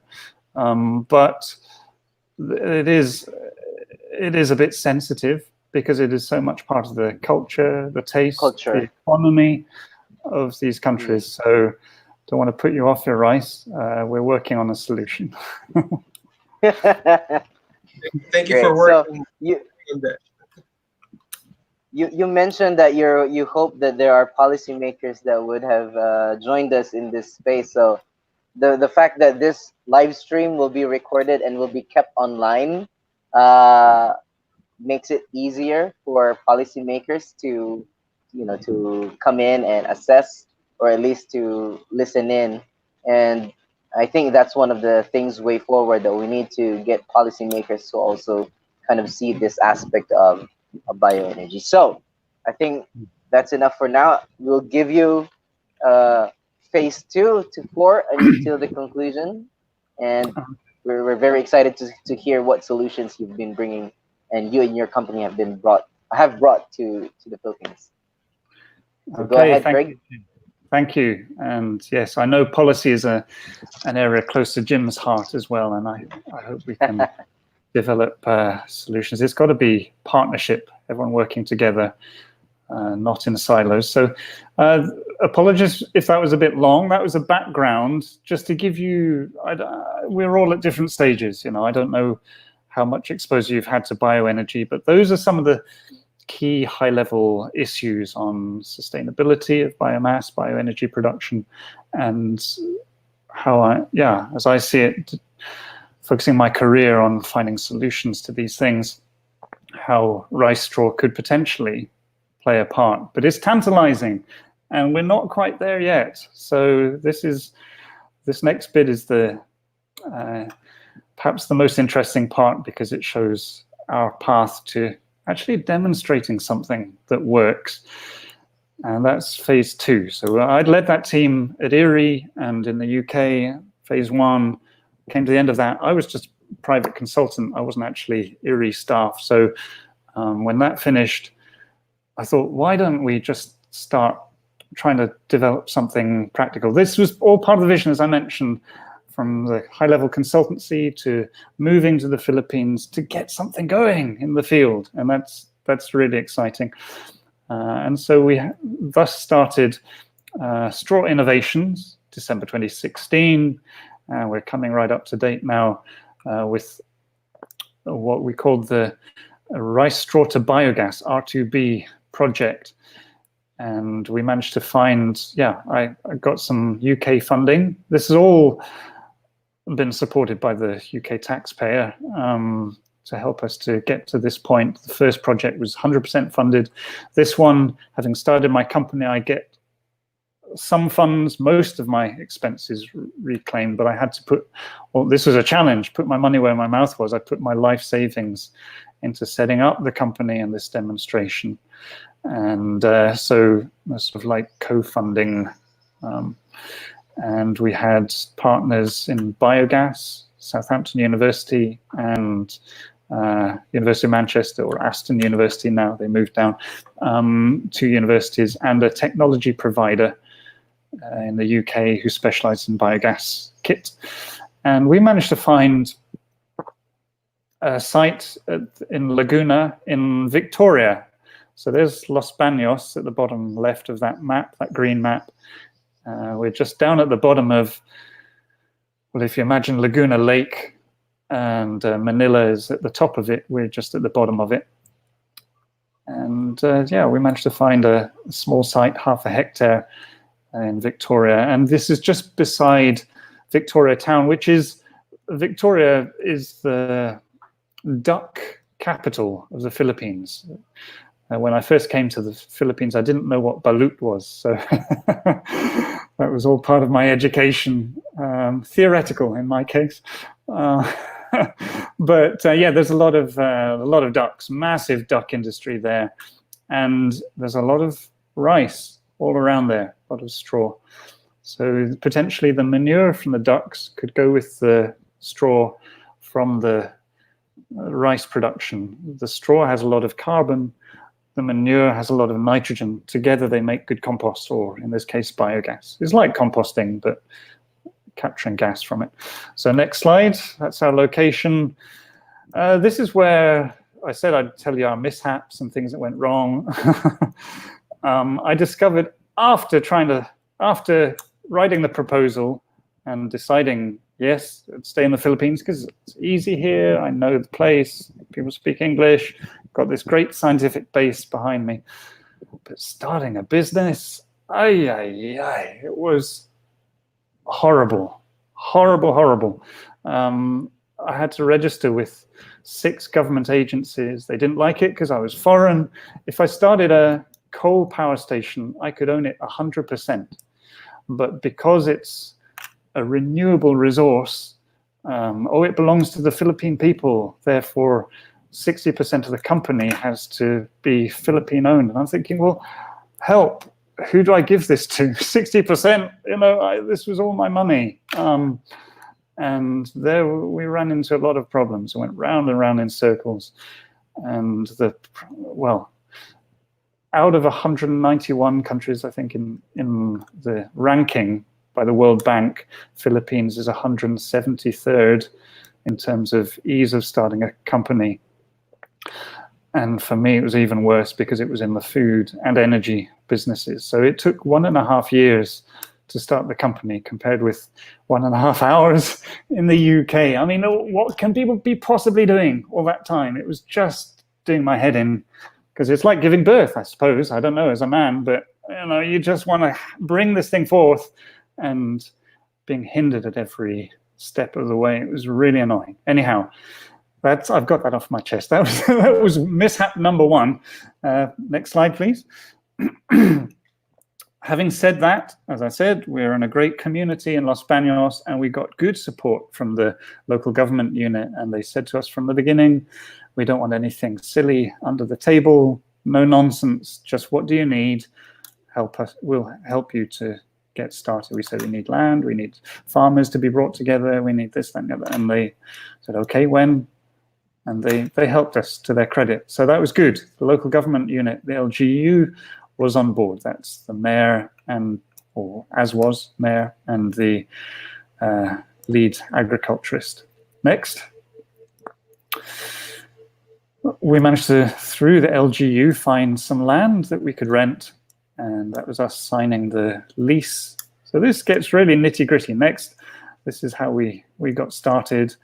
2017, the first year of the project, was really leveling the land, strengthening the drainage system, or just getting it all ready, bringing in aggregate, and very, very importantly, speaking to the farmers and the local community, because they were the stakeholders who had the straw. They were the ones who we need to work with to get the straw, to use it. We were asking them, what are you doing energy-wise? Are you on the grid, off the grid? Are you using LPG for cooking? How can we help you? And that was very critical. That was even from before that. In the previous project, we'd been speaking to local farmers and getting their views. So their support, as I've mentioned already, was vital. Next slide. That was 2017. We set up a very simple straw collection system. This was not economical. This was just because we needed straw and we didn't have any other way of getting it. We just needed to get something going and demonstrate the biogas production. And so we had a simple 2-wheel tractor with the trailer, that yellow one in the top photo, made up by a local workshop. And we found piles of straw. At that stage, there were still piles of straw because the combine harvesters hadn't come in very much. So it was hand harvested and threshed in the field. And we just got nets, those black nets, and we just in squares, and we just put them out and put the straw onto it and bundled it up at the top. And those boys carried it on their heads. I don't know how they did it, even in the wet season. I could hardly even stand up in the field. I was almost up to my knees in mud. But they would be walking along, quite the thing. I mean, most of them had grown up in that, they had all grown up in that community, in that area. So they were used to rice fields. Amazing strength and sense of balance. I felt such an idiot slipping everywhere. So I wasn't much help in the field there, but we got it into a trailer and piled it up in there. And we'd bought a 4-wheel drive 4x4 and we'd got that trailer made up specially as well. So everything pretty much made from scratch there, just to get the straw in for our experiment. Simple straw collection. That was stage 1. Next.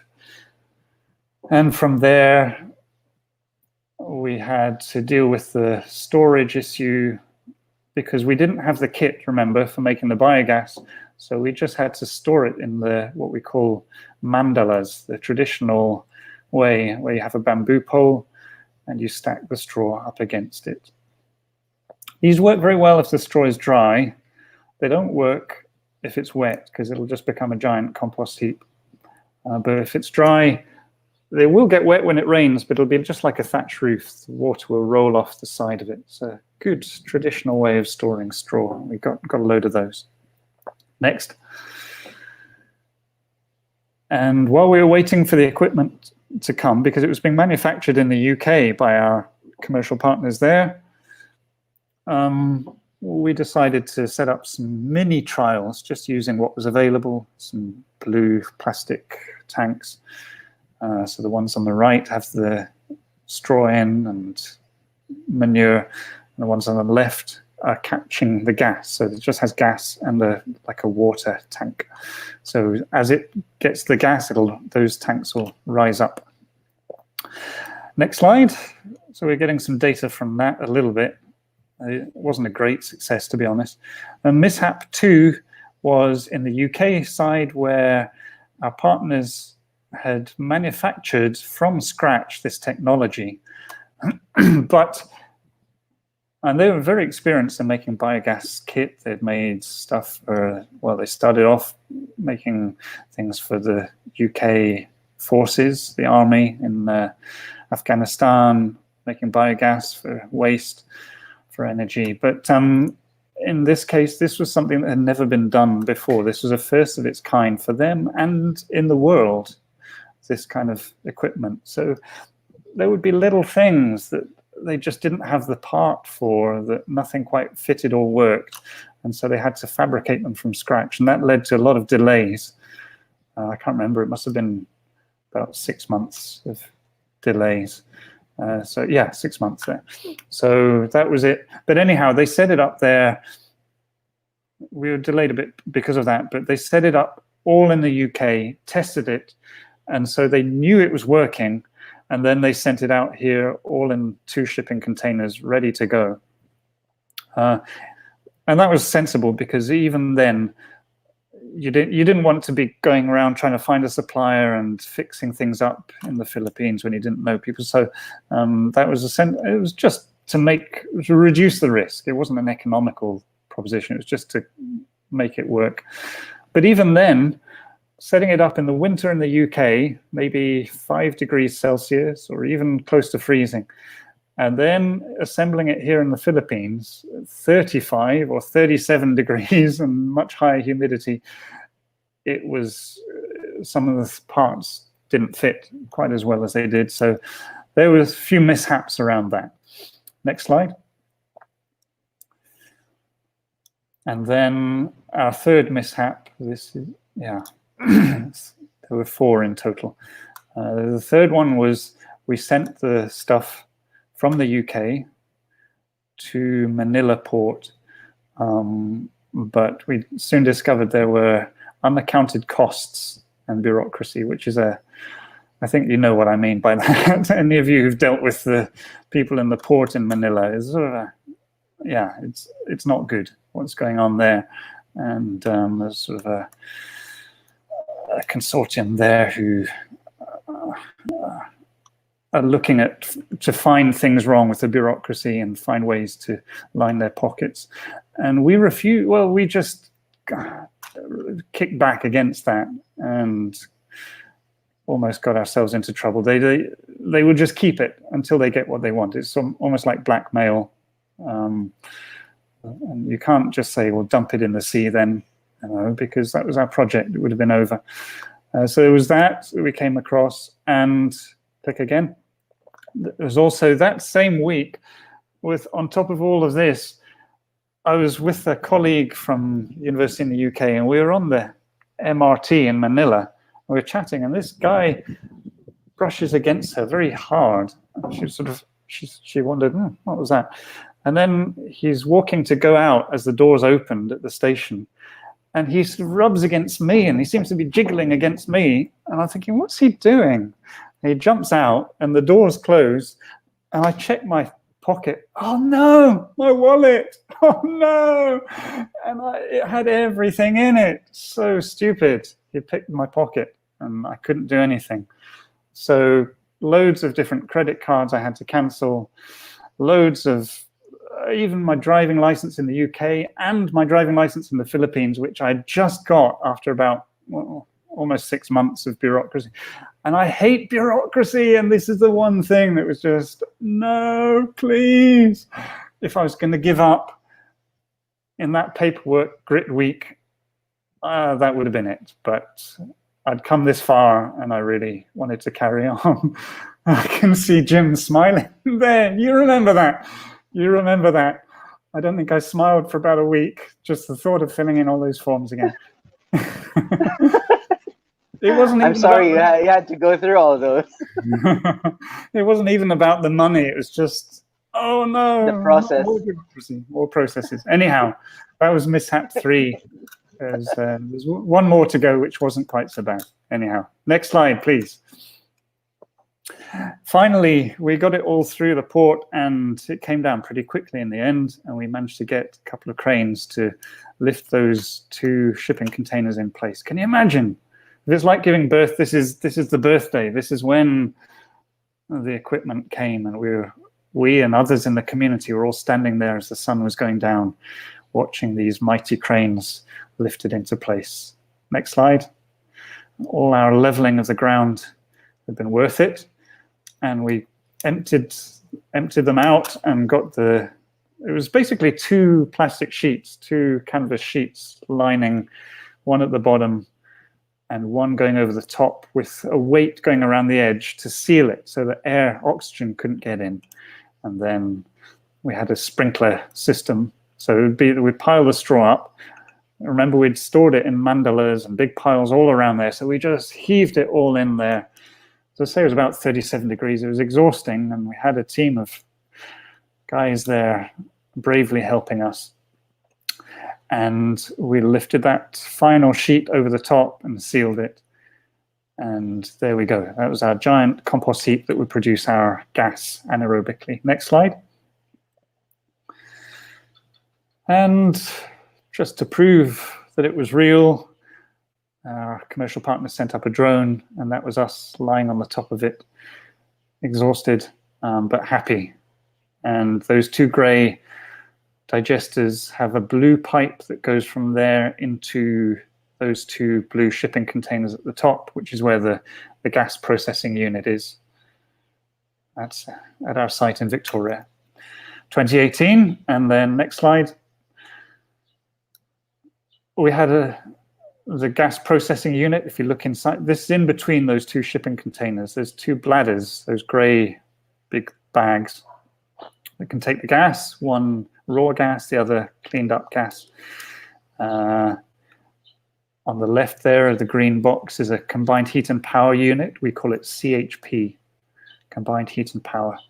And on the right, so you could fire raw gas into that. On the left, just make electricity. You catch the waste heat, which is most of the energy, actually. About 70% of it's wasted as heat.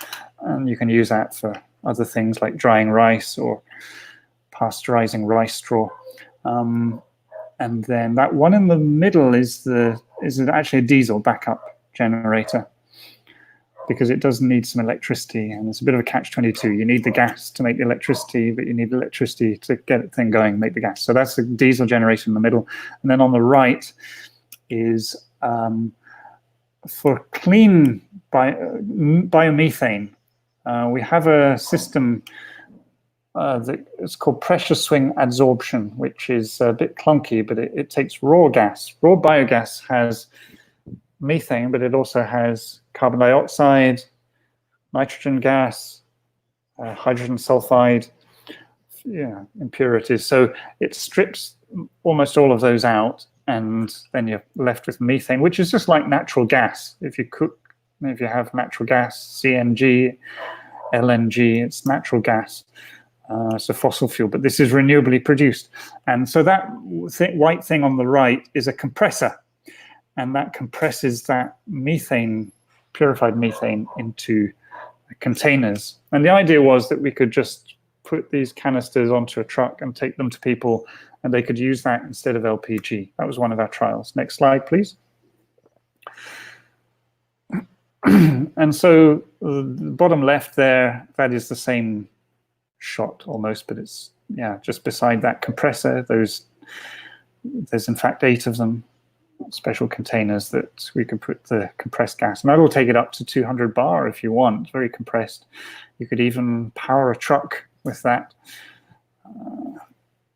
So we're thinking of all these different uses for the gas, methods of delivery. The fact of the matter is that top right-hand photo is not untypical. The majority, more than 50% of people in the Philippines, are still cooking on solid fuel.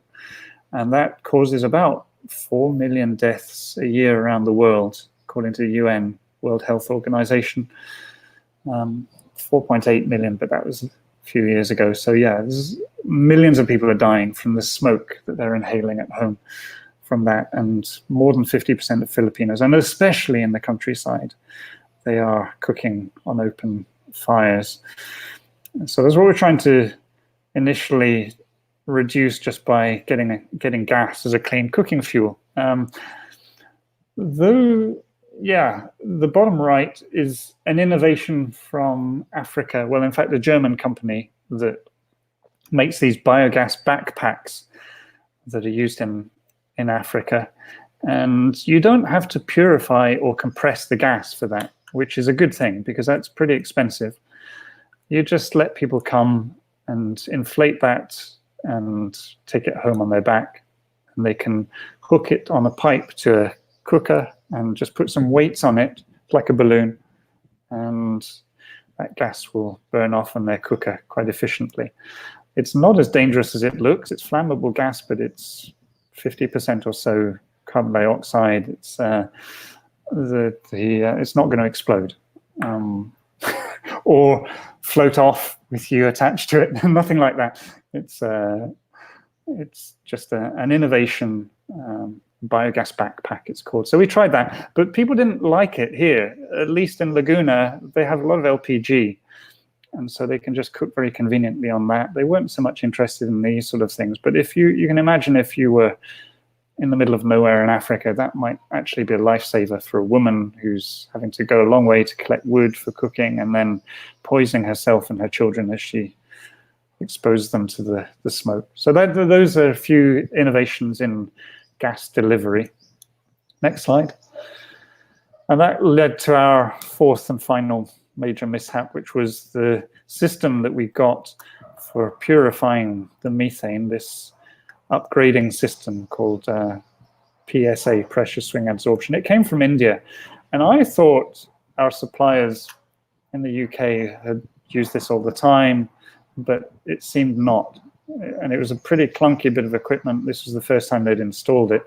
And they went to a supplier in India, a fabricator, and it wasn't right initially. And they knew that here it's much more humidity, a lot more moisture. So yeah, they to cut a long story short, it needed a lot more equipment to process the gas and get the moisture out. And then it was still fouling up, and it never really worked properly. That was it was about $100,000 of equipment there. Those things are not cheap. So that was our final major mishap. We would definitely not use that PSA system again for upgrading gas. In fact, we decided just to use the gas raw on site is probably the quickest and easiest way to use it. And you can use it for electricity and charge batteries, and people can take them home if they want, but just not that system. Next.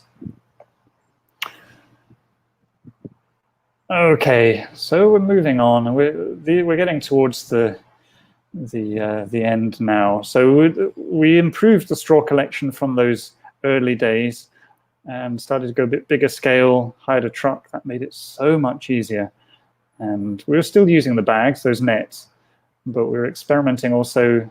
In the top right, you can see their tractor that we'd bought with a baling machine behind it. And that, just a small baling machine. And that was condensing it that we could then take in those two-wheel tractors.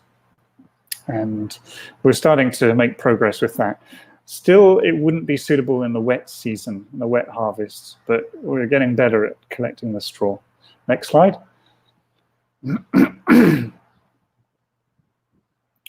And we tried just using the bales directly in the digester. So it's condensing. It's getting a lot more straw in. It's about double the density of loose straw. So that's starting to make better economical sense if you can compress the straw and get more into the digesters. Next. That worked. Produced biogas, and the leftovers are making quite good worm compost. And that's a critical thing in the economics. Sometimes, if you look at the charts, and I showed one at the beginning for roughly the cost of biogas, a lot depends on what you do with the compost or the goodness that's left over. If that to you is a waste stream that you've got to dispose of and pay people to take away, it's really going to hurt you. But if you can convert it into something higher value that's a real asset, like vermicompost, then you're recycling the nutrients. It's much more sustainable environmentally and economical. Next slide. And last year, middle of the year, we had a big open day. We had about four TV news agencies came, covered us. There's a lot of national interest. Some people flew up all the way from Mindanao just to see what we were doing.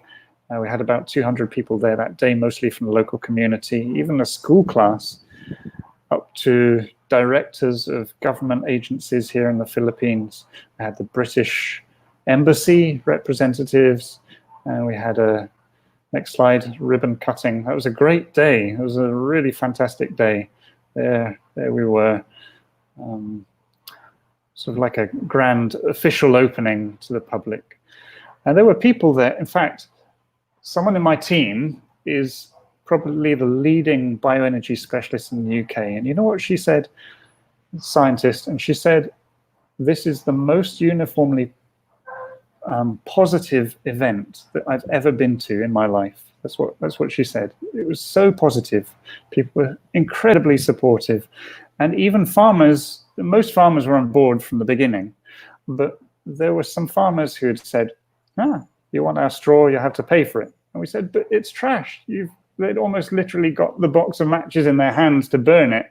We say, we're trying not to charge you to take this away, but we don't want to have to pay you to take your trash. And they said, no. And they were a little bit resistant, just a few. And some of them were there at that launch. And they said, you know what, we can see what you're doing. It's helping us, it's helping the community, it's helping the environment. We're supportive. Next season, come and take our straw. And that for us was a major breakthrough in seeing payoff from the time we'd invested with local community to get a demonstration set up that will benefit them. Next slide. So we'd gone from the readiness levels, technology readiness levels in 2016 to 2020. Can you click on that? Logistics, it had gone up one from 6 to 7. In fact, they'd all gone up one. Can you click 3 more times? Physical properties up to 6 from 5. Business challenges, no longer in the red. It was sort of improved a bit. And policy improved a bit. The first 3, we had some small part in playing. We were working to improve the logistics. Trials have been going on in Vietnam, other places to improve that. Physical properties, there was that biogas plant in Fazilka in the Punjab. We, by this time, had set up our demonstration using biogas. So that helped with number 3, the business challenges. We were starting to make some progress. Policy, we didn't really play a part in that. We can't take any of the credit. It was more just that governments around Asia starting to take this more seriously. They'd seen reports that we and others had written, and this was moving up their agenda, and they were starting to support alternatives. Next slide. And that takes us from there to right up to date now. That project finished in February, end of February. Now, just as COVID was starting to hit us in March, we started this new project, phase 3. And that takes us right up to date now. My team have been working now for the next 2 years, 2020 to 22, to enhance the efficiency of this. We've switched on the equipment. Does it work? Yes. This needs fixing. This needs fixing. Now it's running, but how do we get it to run more, not necessarily optimally, but economically? Because it needs to get to that stage before we invest big money in it. And so that's the Enhanced Rice Straw Biogas project, just started now. Next slide.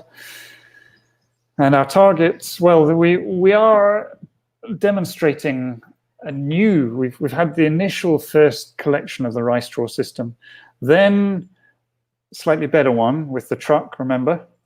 And now we're going to a whole new level in efficiency, which is integrating harvesting and straw collection all in one operation. We've gone back to first principles. We've looked at a different kind of combine harvester to the ones that are currently in the Philippines, mostly. And we are trying to blaze a trail to get more of those in and to adapt them to handle the straw at the same time, which they aren't, none. Pretty much. I mean, there's some basic attachments, but we're taking it up a notch. And so our advanced harvest system will, instead of 4 passes in the field, like the one in India, or 2 in state of the art in the Philippines, but doesn't chop and doesn't, leaves a lot of the straw.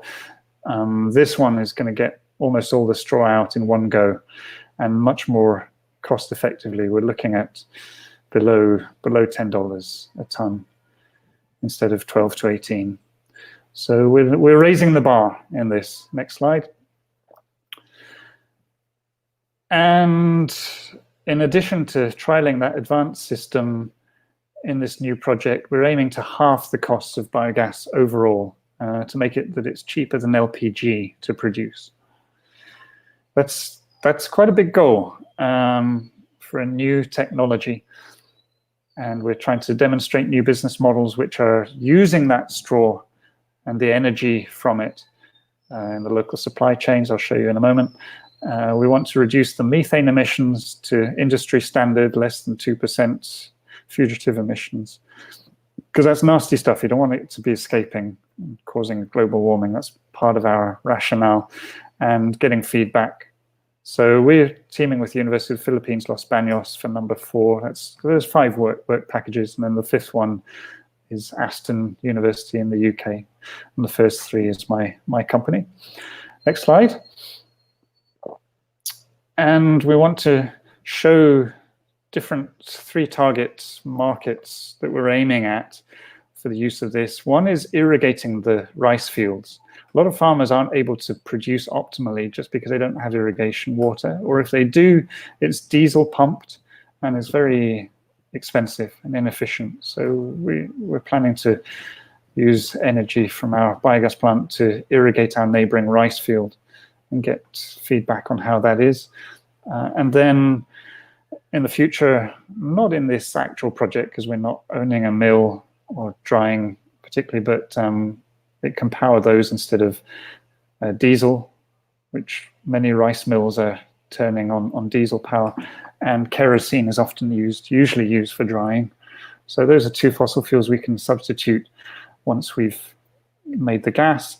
And also, as I mentioned, the mushrooms. We are looking at, we've got a mini mushroom house. We're producing mushrooms, and they need a lot of heat in their processing, both before to sterilize the compost and after to blanch or to cook them. And so instead of LPG, we're looking to use our gas to process them as well. Next slide.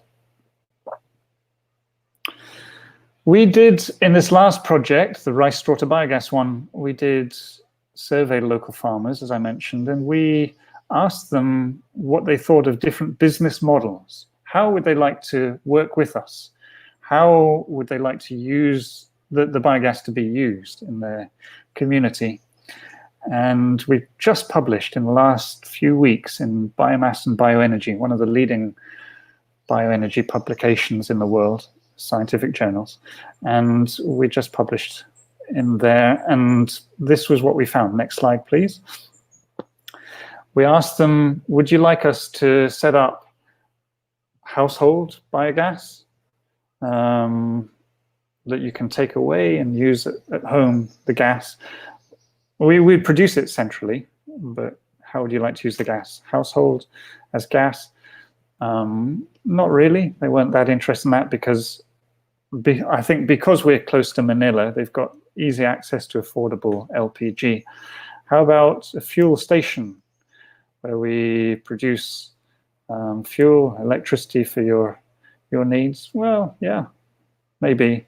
Microgrid. What if we send a wire around your household? Because some of these farmers, they're off the grid and they have this spider, an octopus system where they're relying on people next door to them sending their wire across, and so they don't have to pay the charge to get connected. And then the electricity is already expensive, but their neighbors are charging them maybe 3 times the grid cost. And so maybe a microgrid would help. Well, yeah.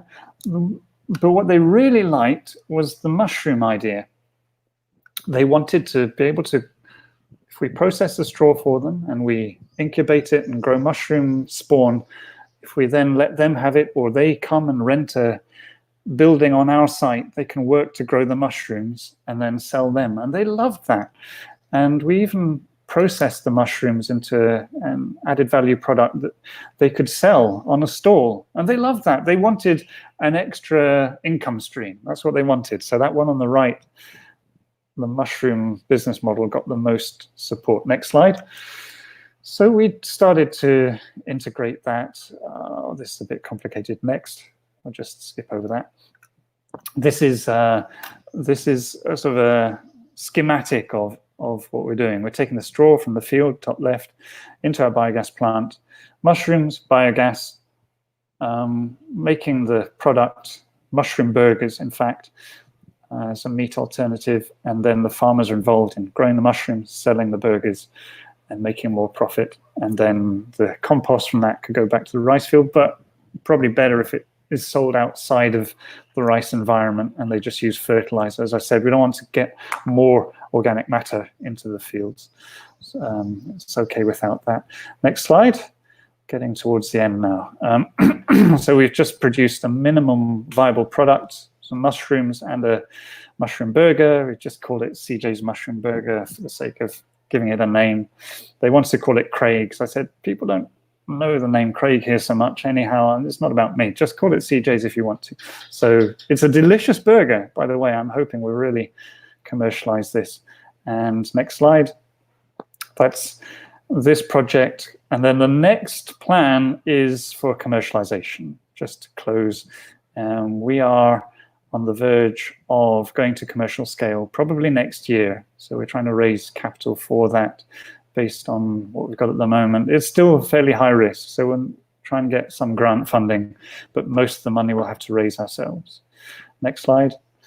And for that, our plan next year and the year after is to get the LGU involved and make it a demonstration that could be scaled out across the Philippines. You know, there's all these, as I mentioned, the transaction cost, getting the farmers together, finding land. I mean, we could, in an appropriate location, we could do all that, but only because we've had grant funding that's helped us to get to this point. But if you're doing it commercially, it's just so many moving parts. If the LGU could really support us, as they are now, in Laguna, in Victoria, they're saying the mayor, there's a new mayor, and he's saying as well, you're bringing green jobs, you're bringing environmental protection, cleaning, inward investment, you know, all these things that we want. How can we help? So these sort of things could really fly with LGU involvement, scaling up production, mechanizing, as I mentioned, and showing a profitable business model that's working. And then getting ready for rapid scaling out across the Philippines. Next slide. And so that's where we're up to. Those are our partners through the projects up until now. And thank you to UK Aid for supporting us. And the next slide, please. Just our concluding thoughts. I want to end with a quote from JFK, John F. Kennedy, which was 12th of September, 1962. And he gave the famous moonshot speech when he said, "We choose to go to the moon in this decade and do the other things, not because they're easy, but because they are hard. And this, facing climate change, facing food security, agriculture, energy, these are some of the biggest issues of our time. If you're working in that, as I think almost all of you are, then you are engaged in the moonshot of our generation. And I just wanted to inspire you with that quotation. It takes people like you to break the mold, to do something others haven't done, and to have the vision for how things can be better. So if I can support you in any way, please get in touch. Any questions that you want to end with, Jim or Dax? Any comments? But I'll leave it there for the PowerPoint presentation. Thanks, Craig. Congratulations on where you are now and where you're headed to with your company and the team. It's very promising. It looks like a very potential. It has high potential, a lot of potential in what you're doing, and you're taking the road less taken. You know, from what I see and from what people are, from what you're sharing in terms of your experience. So that's a very huge congratulations and kudos to the team for braving through all those mishaps and not giving up. So I'll start off this section with that. I just want to encourage and support what you guys are doing. That's really promising. And I think the question the or at least for me, what we do have some questions. I think let's pick up from the comment thread. There's one I see one from Melcher, from our fellow Toastmaster Melcher. It says, he's saying, which province is your next target of R2B? Any ideas? When the R2B project ended, we just decided to stay where we were in Victoria and take it because we've built up the relations there. We've got the physical infrastructure. So the enhanced rice straw biogas that's just started, that's still in Victoria, and we plan the commercial scale one to be there as well, just because we've got the team. You know, once we've developed it and demonstrated it somewhere, then it can be more easily taken out to other places. We imagine we would do that to some degree, but we also envisage that others will come to us and say, can we get training, get your technologies, pay a license fee, and we'll take it to our community. And that's very much in the forefront of our thinking as well. Yeah.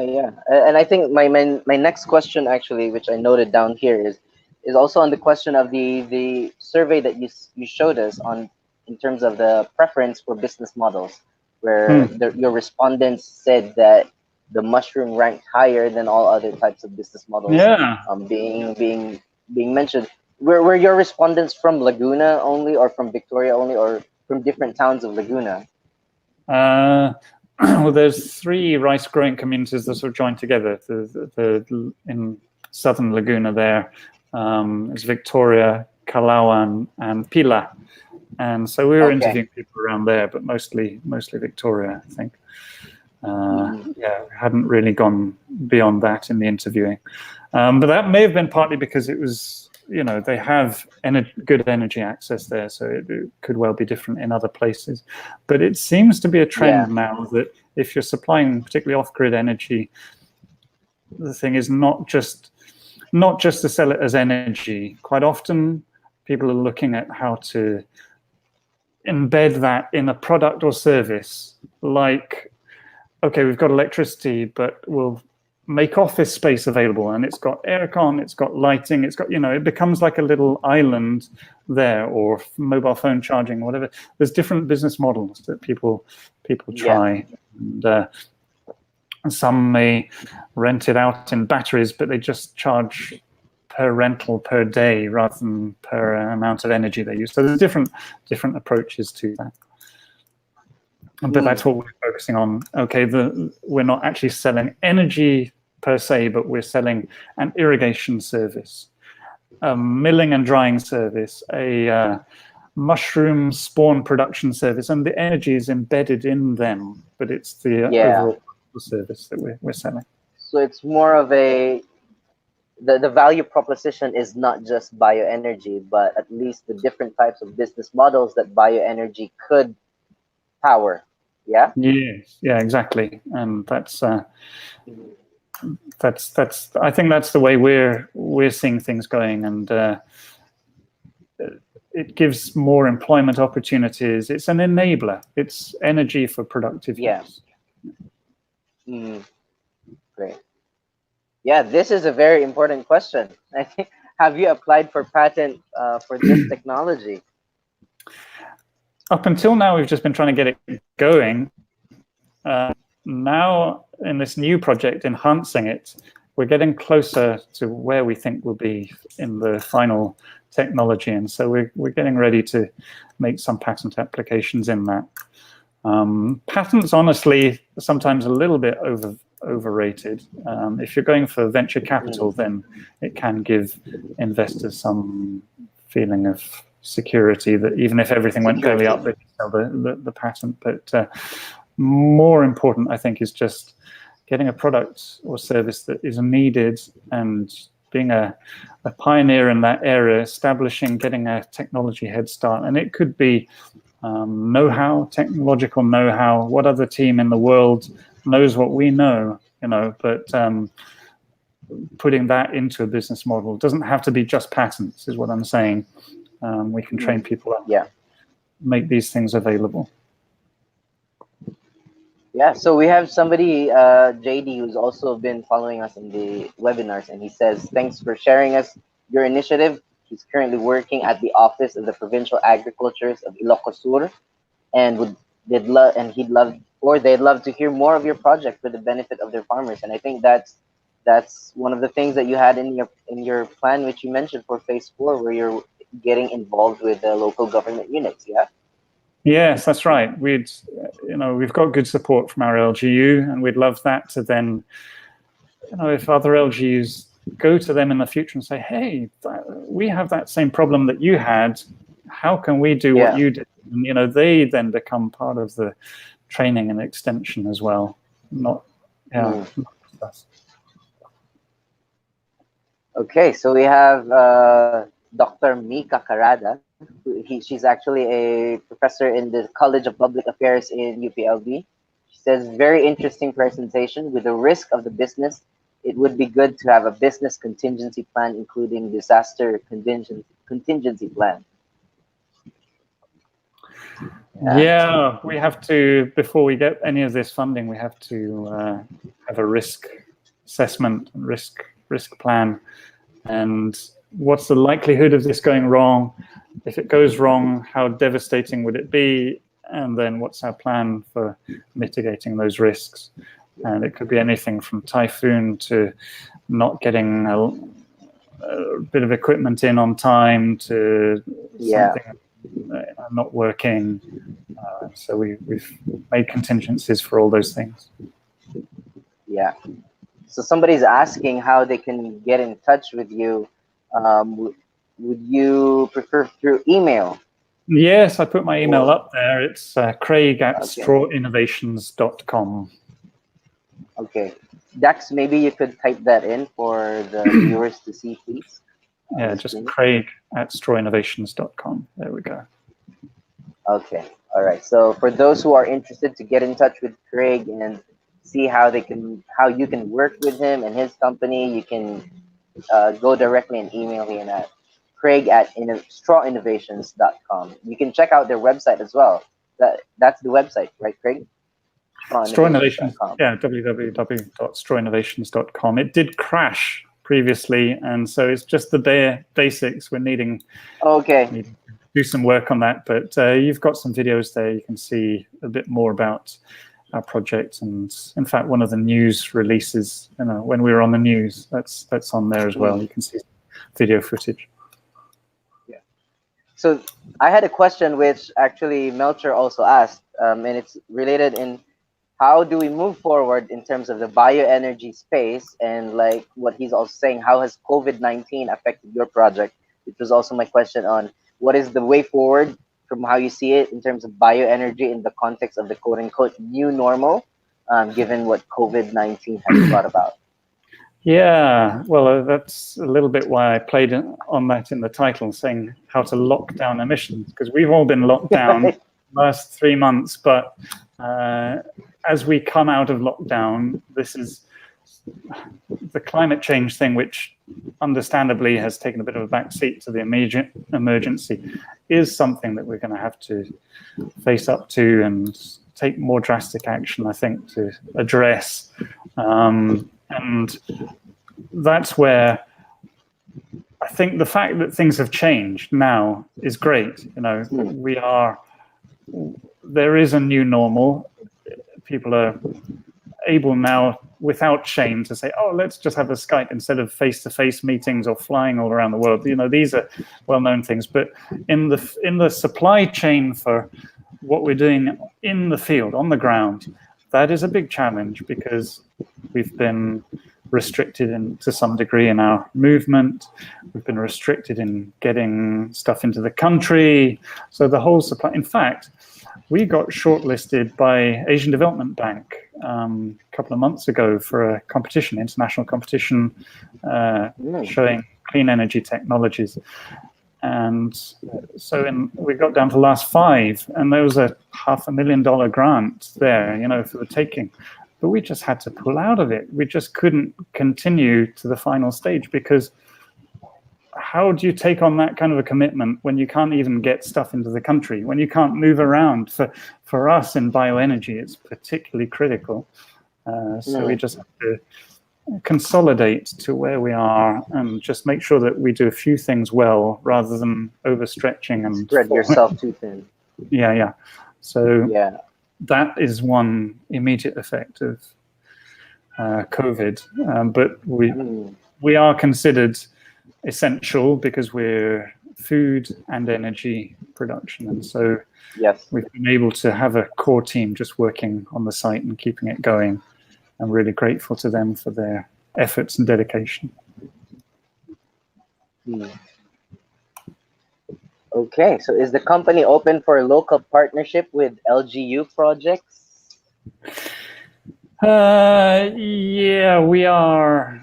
Our primary focus at the moment is just to get to that first commercial scale. Once you've got it commercially somewhere, then you can do it commercially elsewhere. But a little bit risky to do it elsewhere when we haven't got it. You know, we want to be able to say we've done it and put in so many, you know, hundreds of thousands of dollars. You know, you get this much back, and this is a payback. Yeah. We want, in short, we want to de-risk it. We don't want lots of people taking on the risk. We can just do that in one site, and then once we've de-risked it, we can get it out to other people. So I would see that happening in the next couple of years, I would say.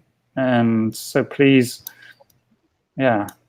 keep in touch. Send me an email if you're interested in this, and we can move forward together.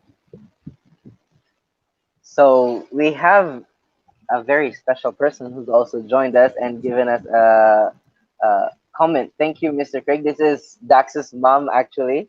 So thank you, Mr. Craig, for investing your time and talent in the Philippines. Your project should get some attention and push from the Department of Environment and Natural Resources too. And I think there's a lot of value for the DA and also the Energy Regulation Council. I think those are agencies that should also listen in to these kinds of emerging initiatives, you know. Yes, no, I really appreciate that, and we feel like we've been in a little bit of a bubble, but we want to work more with the government here and work towards those shared objectives. So I really appreciate that from Dax's mum, DNR. Yeah. Just to clarify, so Melcher says congratulations for the presentation. I wanted to ask, because you mentioned that you had some mishap in terms of setting up the company, and you know, I think we all share. Dax and I also understand the process that you went through in terms of the bureaucracy, the red tape to setting up the company here in the Philippines. It's registered with the Securities and Exchange Commission, correct? Yes. Yeah. SEC is the first one. That's like the gatekeeper. Okay. You've got to go through all the rest. Yeah. Okay. So my question, before I throw it to Dax and maybe he has questions, I have some Question to follow up on that previous question on your plan to de-risk it before letting others join in on the risk.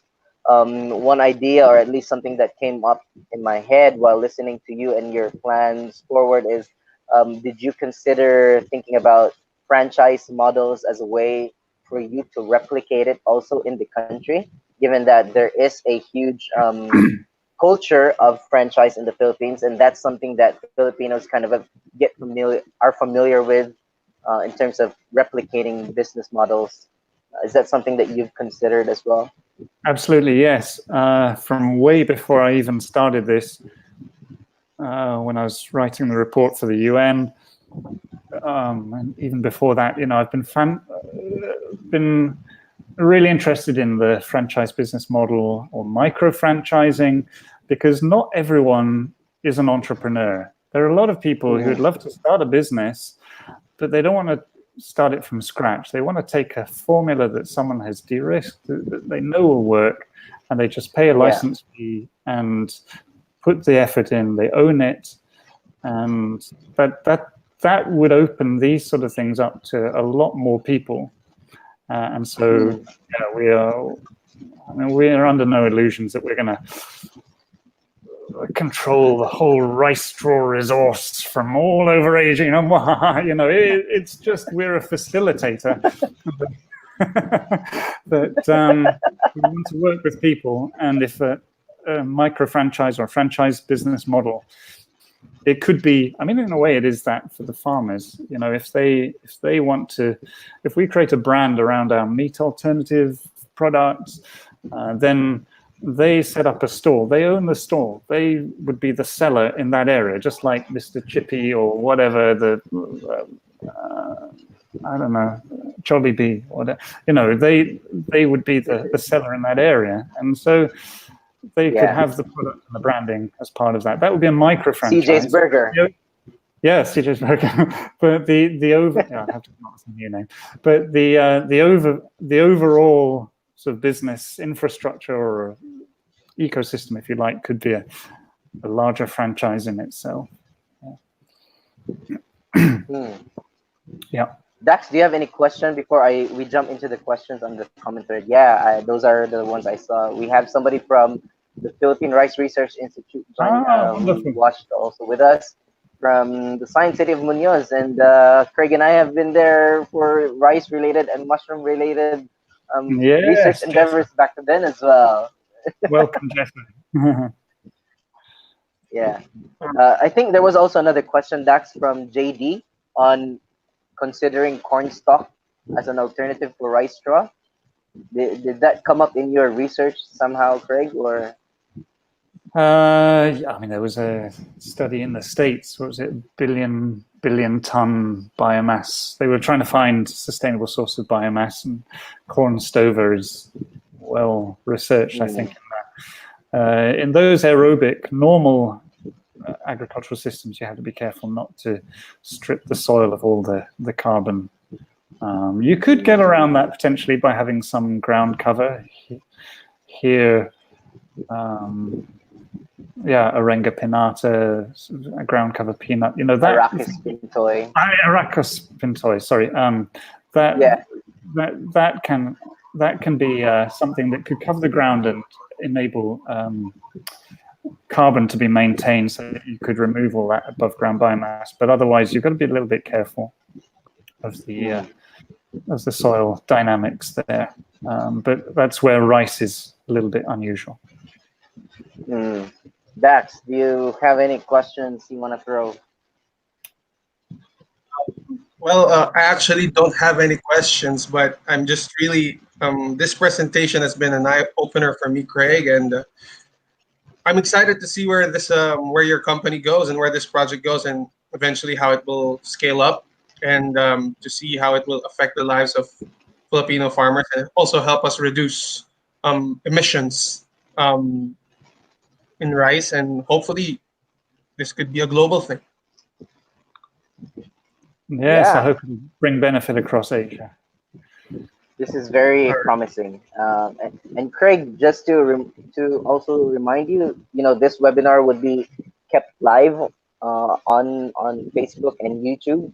So you could Yeah. share this also with your networks, your partner organizations and companies, if they want to see, a presentation that you kind of like put everything together, the whole journey. If you feel like you want to share this, you could tell your team to share it as well. So Okay, thank you. I really appreciate yeah, that. And yeah. thank you all for inviting Um, me. It's great to have so many people listening, and even Melchor here in Los Baños. He didn't say, but he's our president of our local Toastmasters yes. club that I'm a public speaking club. So I hope, Melchor, you weren't counting all my R's and ums. Yeah, I think thank Gladys you. is on the Oh call as no! on the show as well to count. Oh no! I'm in trouble. I'm really in trouble. So I so know, great.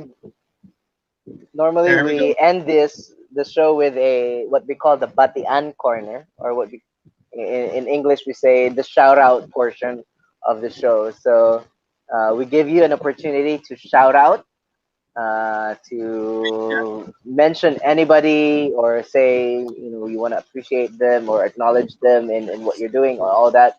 But there's one twist here right now that we want to try and challenge you with. So this is the twist. Is it possible for you to say a few sentences or at least some shout out in Filipino? Oh, I thought you were gonna. I thought that was coming. Balut, isaw. I know all the You're, threats.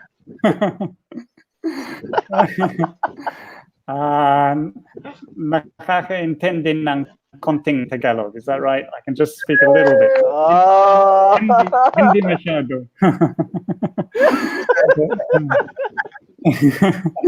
But That's yeah, good no, to know. I would love to send my appreciation to my team. I don't know if they're watching this, but yeah, I've got a great team, and it's those who are working with me now, some who no longer with us, but helped us to get started. Yev and Anjali, and the whole team now at the site, HL and EJ Layawan, and Jim Parafinia and Jahosa Reyes, who are in my management team, and they've got a good mix of engineering and business skills and rice, agriculture, and mushroom production and contacts in the community.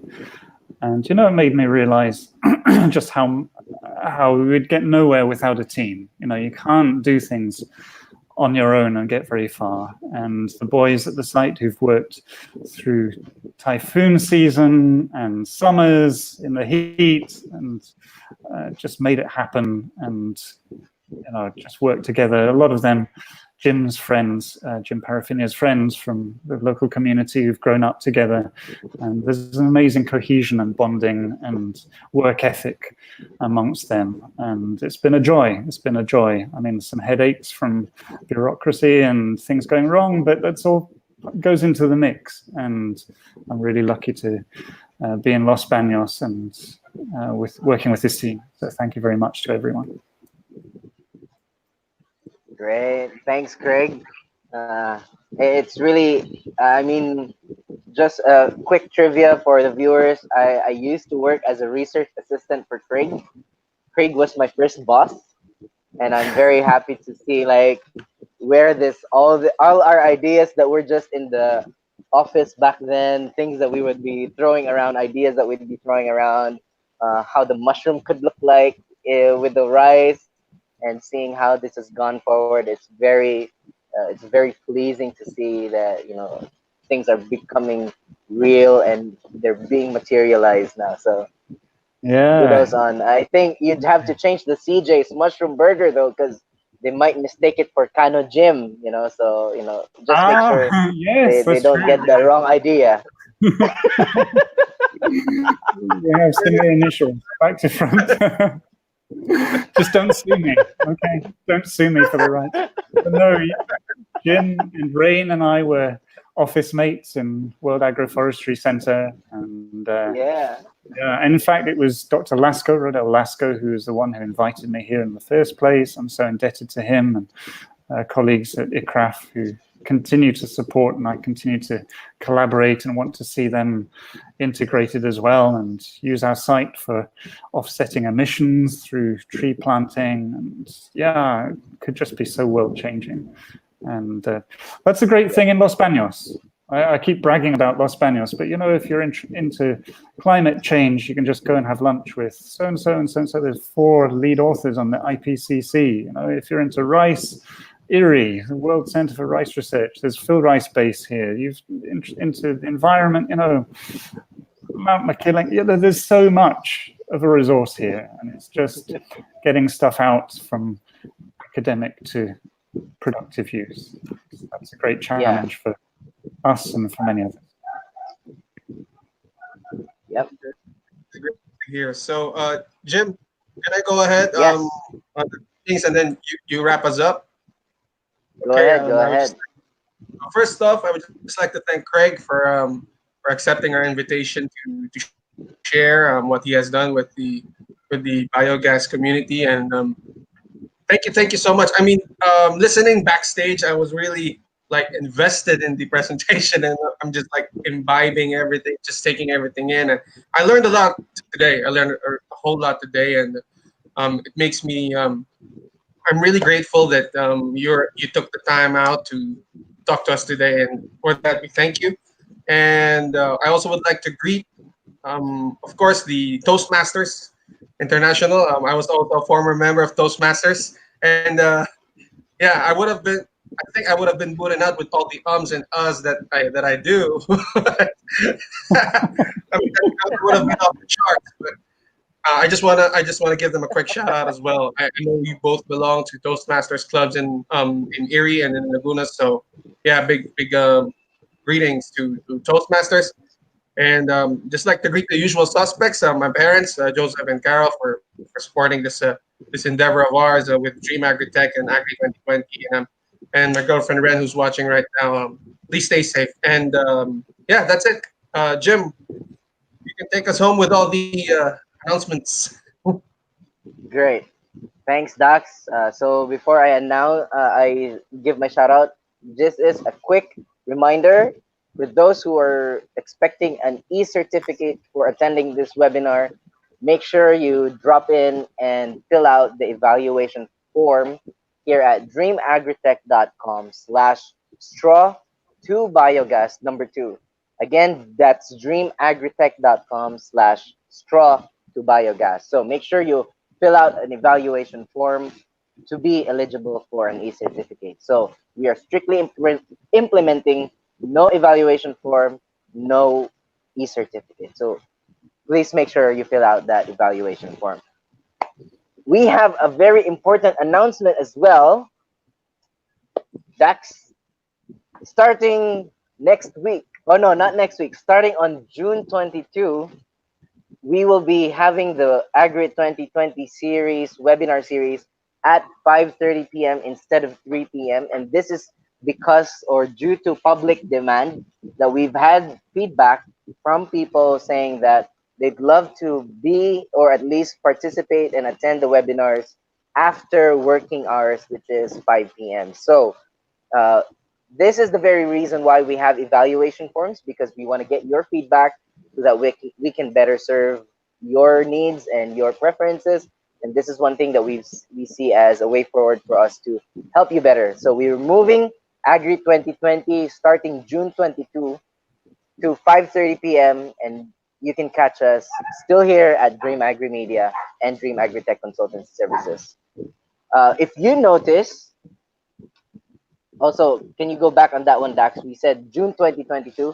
That's because we don't have webinars, or at least we don't have a webinar and Agri Kaba show next week. We are focusing our efforts on the upcoming webinar with the one and only Secretary of the Department of Agriculture, Secretary William Dar, which is on June 17. What time is that, Dax? It will be on at 8 a.m. We will be streaming the links on our Facebook pages, both on Dream Agritech Consultancy Services and on Dream Agri Media as well. Yeah.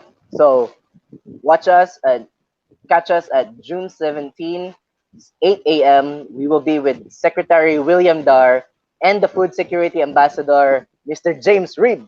So beat Yeah, energy gap. We're gonna beat energy gap, with that yeah. webinar.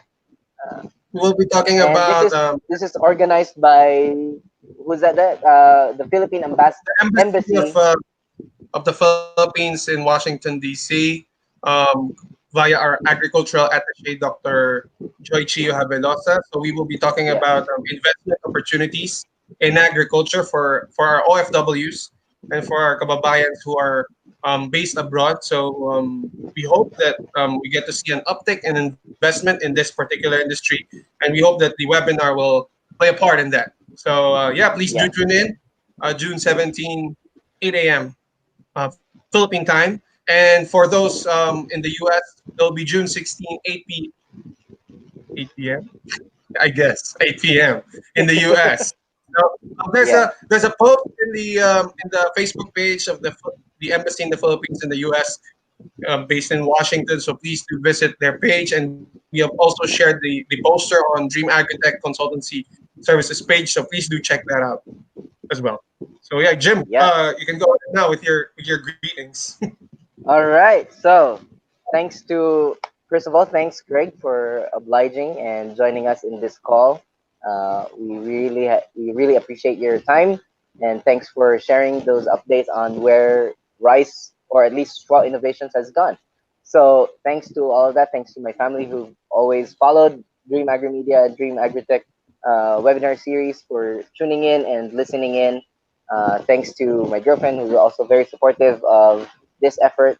And thanks to all the viewers, especially those who keep coming back. We hope you keep supporting this channel and also the content that we're putting out. So with that, thank you very much. Thanks for joining. Make sure you fill out that evaluation form, dreamagritech.com/straw to biogas to get your e-certificate. So with that, this is Agri 2020 for today. Signing off. All right. Right, Thanks, guys. Craig, thank you very Bye-bye. much.